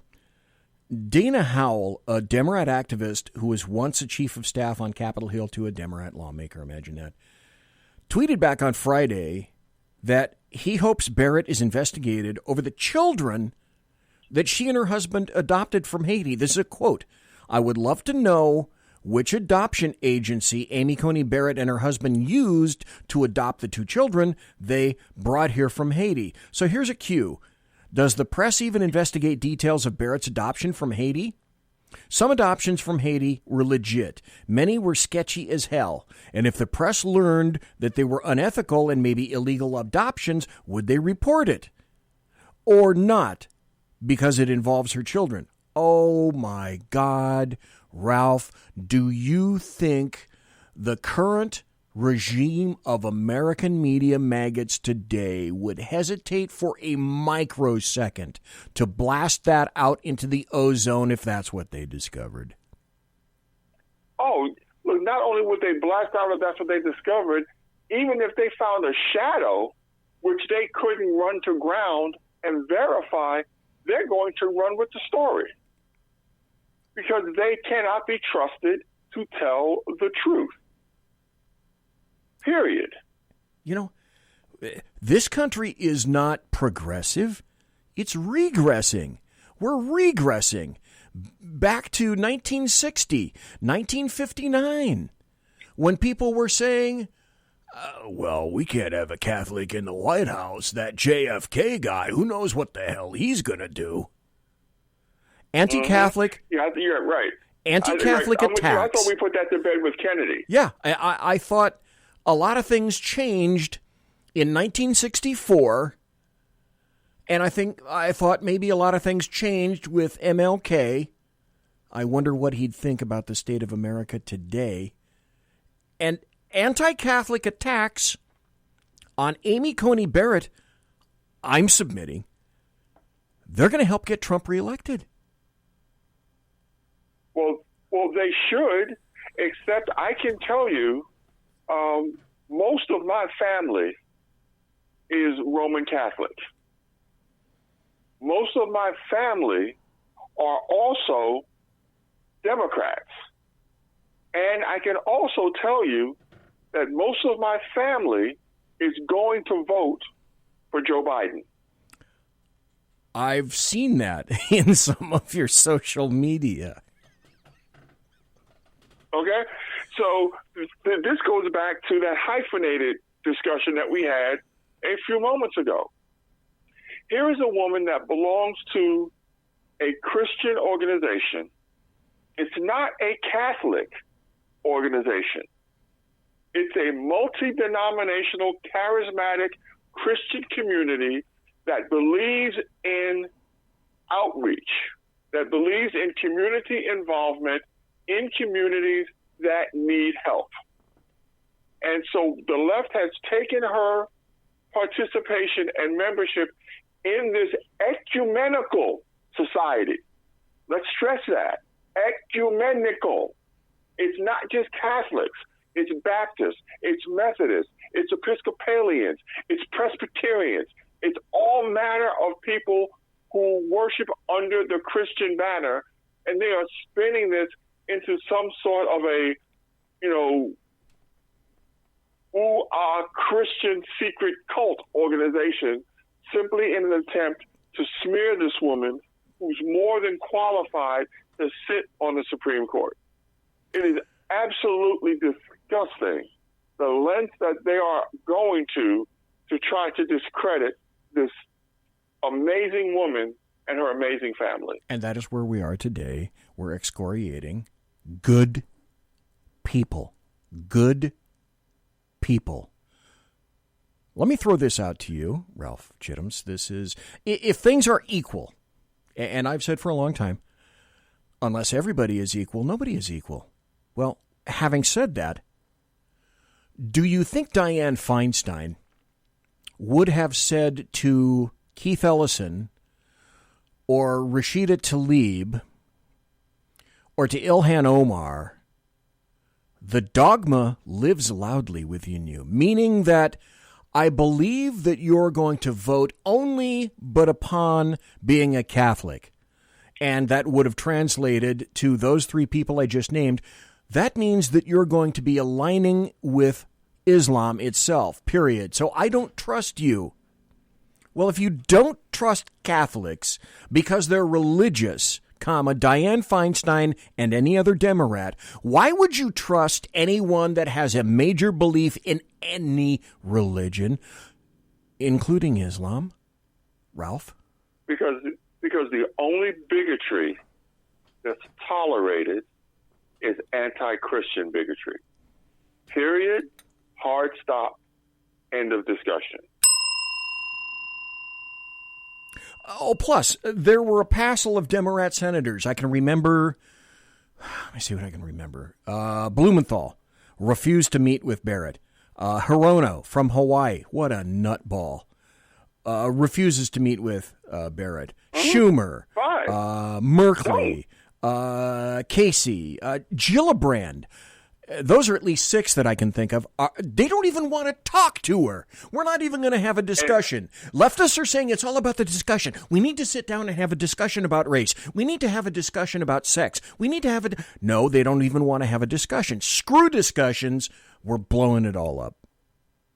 And that's why we need to schedule those hearings, because America needs to see a hearing with all of those empty seats from all of those hypocrites. And then what America really needs to see is Kamala Harris, with her trifling behind, attacking a Christian woman of impeccable character when everybody knows that she got where she is by carrying a mattress on her back. I don't think that's going to play very well. I think they believe that that's their winning strategy. But at this point, in my estimation, the Democrats are just like one of the world's worst alcoholics. They're a functional alcoholic. You know, it's 0.08, and legally you're considered inebriated. I can remember taking a slip from a CHP officer in booking where not just 0.08, but the guy was 4.5. 4.5 means he should have been dead. When 4.5, 4.5% of your blood is alcohol. That was a functioning alcoholic. And he wasn't swooning. He was speaking. That's an alcoholic. That's what the Democrat Party is today. They can't stop doing what they're doing right now. No, that's because that's all they know and that's all they have. Look, this whole thing with Amy Coney Barrett being nominated by President Trump to the Supreme Court, this whole thing was set up and predicated years ago when Harry Reid decided that he was going to change the rules because he didn't like the fact that Obama couldn't get his judges nominated, and he pulled the trigger. And he was warned years ago, you don't want to do this because you are not always going to be in the majority. And he basically told the Republicans, kiss my behind, drop dead, I'm pulling the trigger. Yep. Okay, Harry Reid, you asked for it. Now you've got it. Deal with it. Yeah. Back at you, Harry Reid, ghost of Harry Reid. It's funny how things come around and go around. And just as Obama told us years ago in 2008 and then in 12, elections have consequences. Yeah, they do. Yeah, they do, don't they? Yeah. And that's what Obama said. That's exactly right. That's exactly right. Today, something else happened that I wanted to talk to you about, and it's one of these things where I can't help but ask leftists, where do you people, I call them GOWPs, guilty overeducated white people, where do you folks on the left, GOWPs, where do you get off? Some dude whose name I've never heard of, and it's not worth repeating here, but he's a white, and he's an Emmy-awarded sports reporter. He called Tim Scott, because he's a Republican. Damn him for being a Republican and for being black. This guy calls Tim Scott an Uncle Tom. What? What? Because it goes back to just as bigotry against Catholics is the only religious bigotry that's acceptable, the only political bigotry that's acceptable is bigotry against black conservatives. Now, one thing that's interesting, this clown, ironically, did lose his job. They did fire him. Yes, for he that. did. Yes, he did. But I can't think of anybody else who has ever been fired for referring to a black conservative as a sellout, Uncle Tom, race traitor. You know, I can go down the list of everything I've been called in the past 10 years. And this is the first time I can think of somebody actually being fired for saying something bigoted against a black conservative. It was a little shocking, I do have to admit. I got 41 seconds of audio that I want to play for you. This is from, let's see, who is this? Jake Tapper. We heard Chris Cuomo brace Don Lemon. And so clearly, Chris Cuomo ain't getting a Christmas card from CNN this year. That much is obvious. Then we have this cut from CNN's Jake Tapper talking about Trump condemning neo-Nazis. Let's play some of the sound of President Trump back in 2017, saying he had said today that he answered the question perfectly. Let's take a listen. Neo-Nazis started this. They showed up in Charlottesville. They showed up in Charlottesville to protest. Excuse me. They didn't put themselves down as neo. And you had some very bad people in that group. But you also had people that were very fine people on both sides. Now, elsewhere in those remarks, the president did condemn neo-Nazis and white supremacists. Yes. So he's not saying that the neo-Nazis and white supremacists are very fine people, but he is saying people protesting alongside those neo-Nazis and white supremacists are very fine people. And Jake Tapper is not going to get a Christmas card from CNN this year. All right. He will not. This is Ralph. This is an alternate universe. I'm not sure which one. It isn't, but it goes back to what we were saying before. If you repeat a lie long enough and loud enough, you can get people to believe it. I know a good number of Proud Boys here in Washington, D.C. Okay. I have sat down and eaten with the Proud Boys. I have knocked back pitchers of beer with the Proud Boys. Oh, boy. The Proud Boys worked on my campaign when I was running for office here in Washington, D.C. I know for a fact that the Proud Boys are not racist. I know for a fact that the Proud Boys are not homophobic because some of their members are gay. I know that the Proud Boys are just what they say they are. They are alpha males who are pro-America, who are pro-Western civilization, who hate fascist, Antifa, and Black Lives Matter bullshit.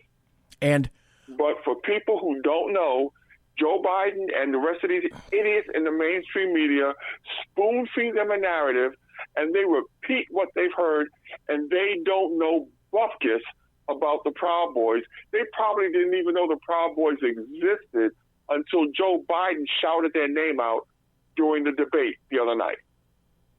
Absolutely true. And the other thing that leftists and the Democrats don't want you to know is that, darn it, son of a gun, there happen to be people of all sorts of different paint jobs in the Proud Boys, too. They don't want to let you know that. You meant... And let's be truthful, there are some issues with the original founder of the Proud Boys.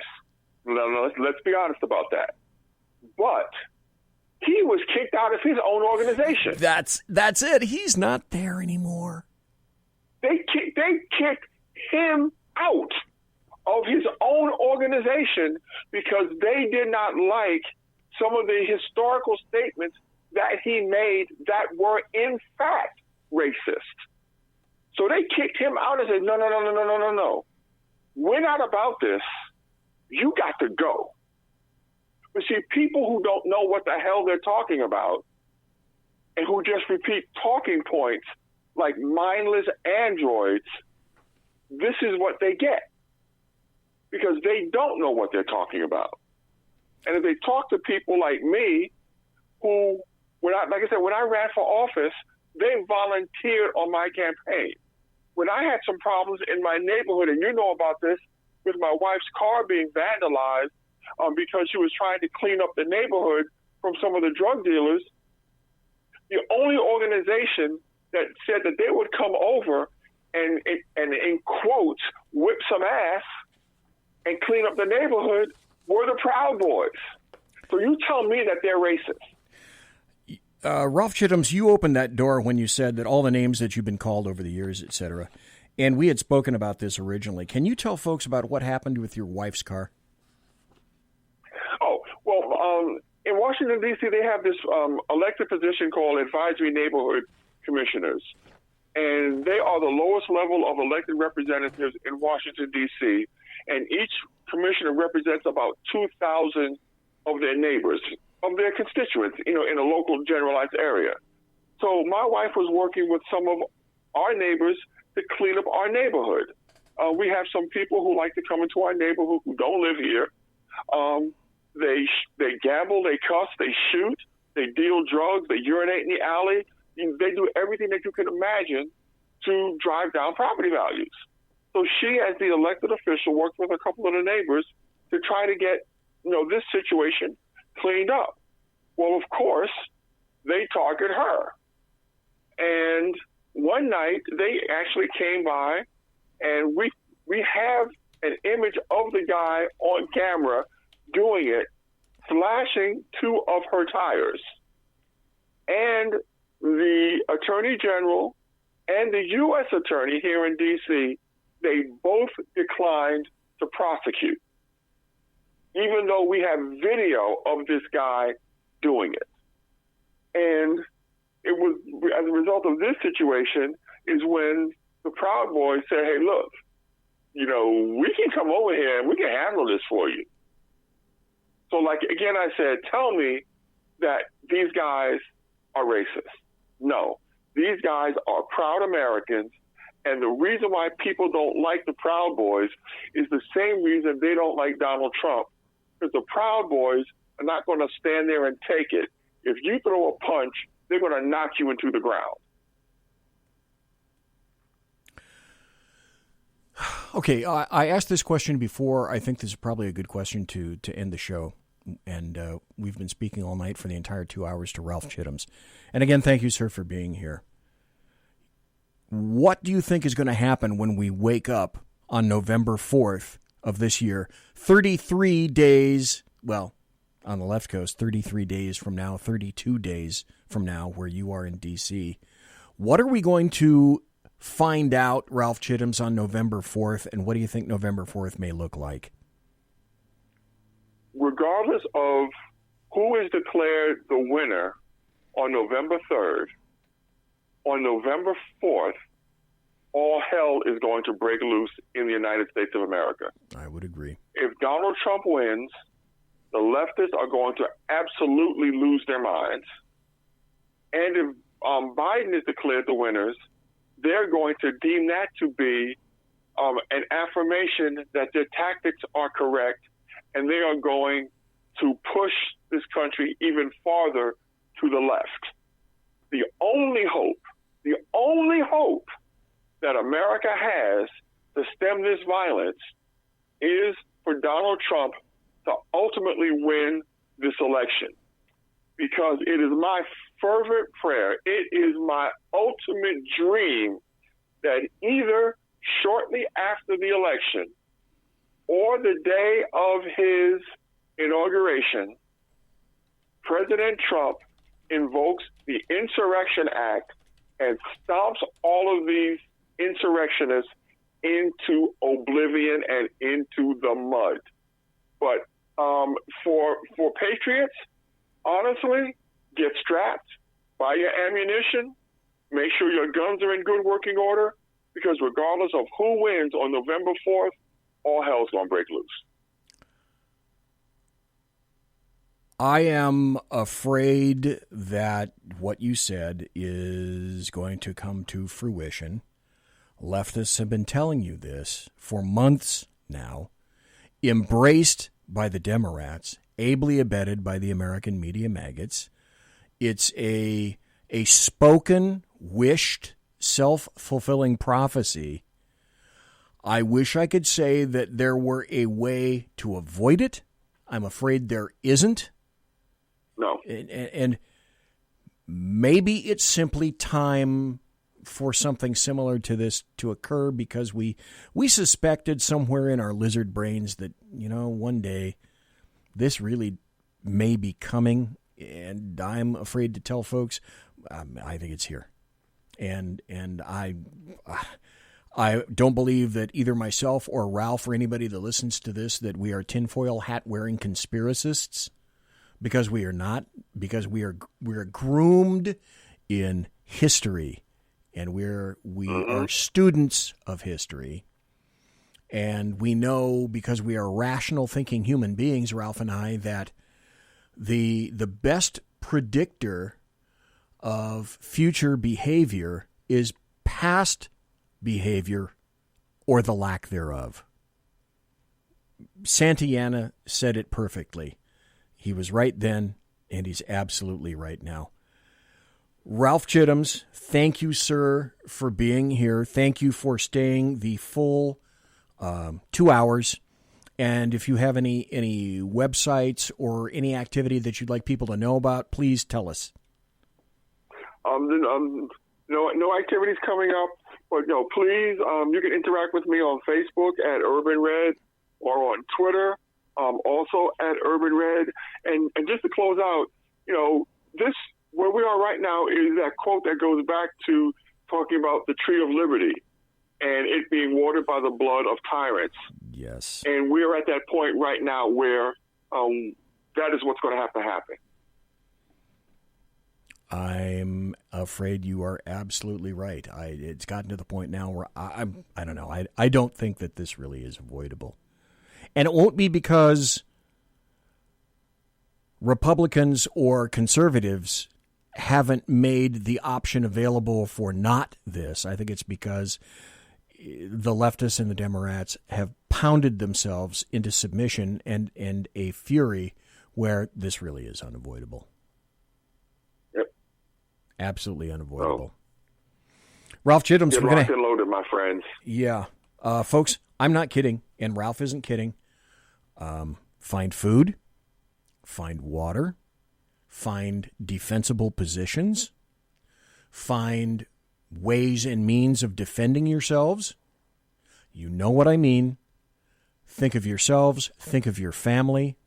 I'm afraid it's not going to be cute or pretty on November 4th. Be smart. Start now. Be at least a little bit more prepared, because I'm telling you right now, the bulk of this country, 90% of it or more, will be absolutely unprepared for what comes on November 4th. Ralph Chittams, thank you so kindly for being here, sir. Always my pleasure. Love to have you back. That's it for the show, folks. Ralph, thank you ever so kindly. Be blessed. God bless you, sir. If Ralph isn't one of the finest guests that I've ever had in the saloon, a continuing guest, then Jeremy Hansen is pregnant. Jeremy, are you pregnant? I don't think so. Monsieur has unlocked!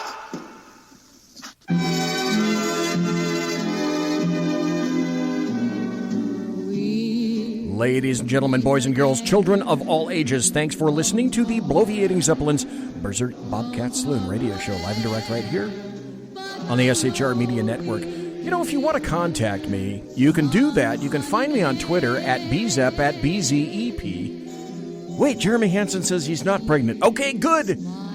Good. He peed on the stick and the rabbit didn't die.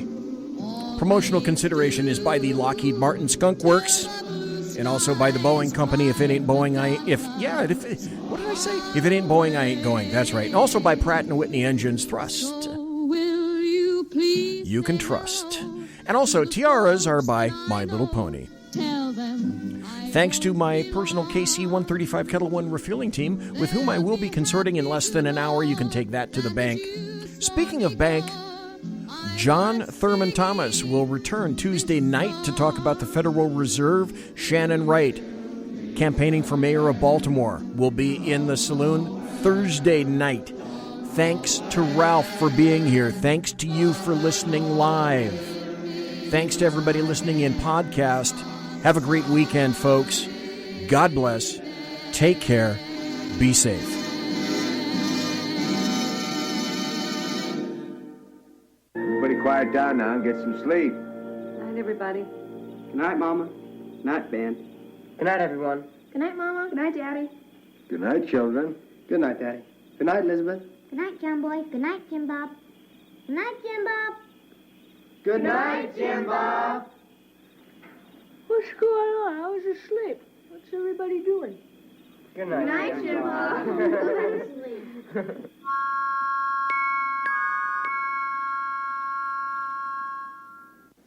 Good night, and good luck.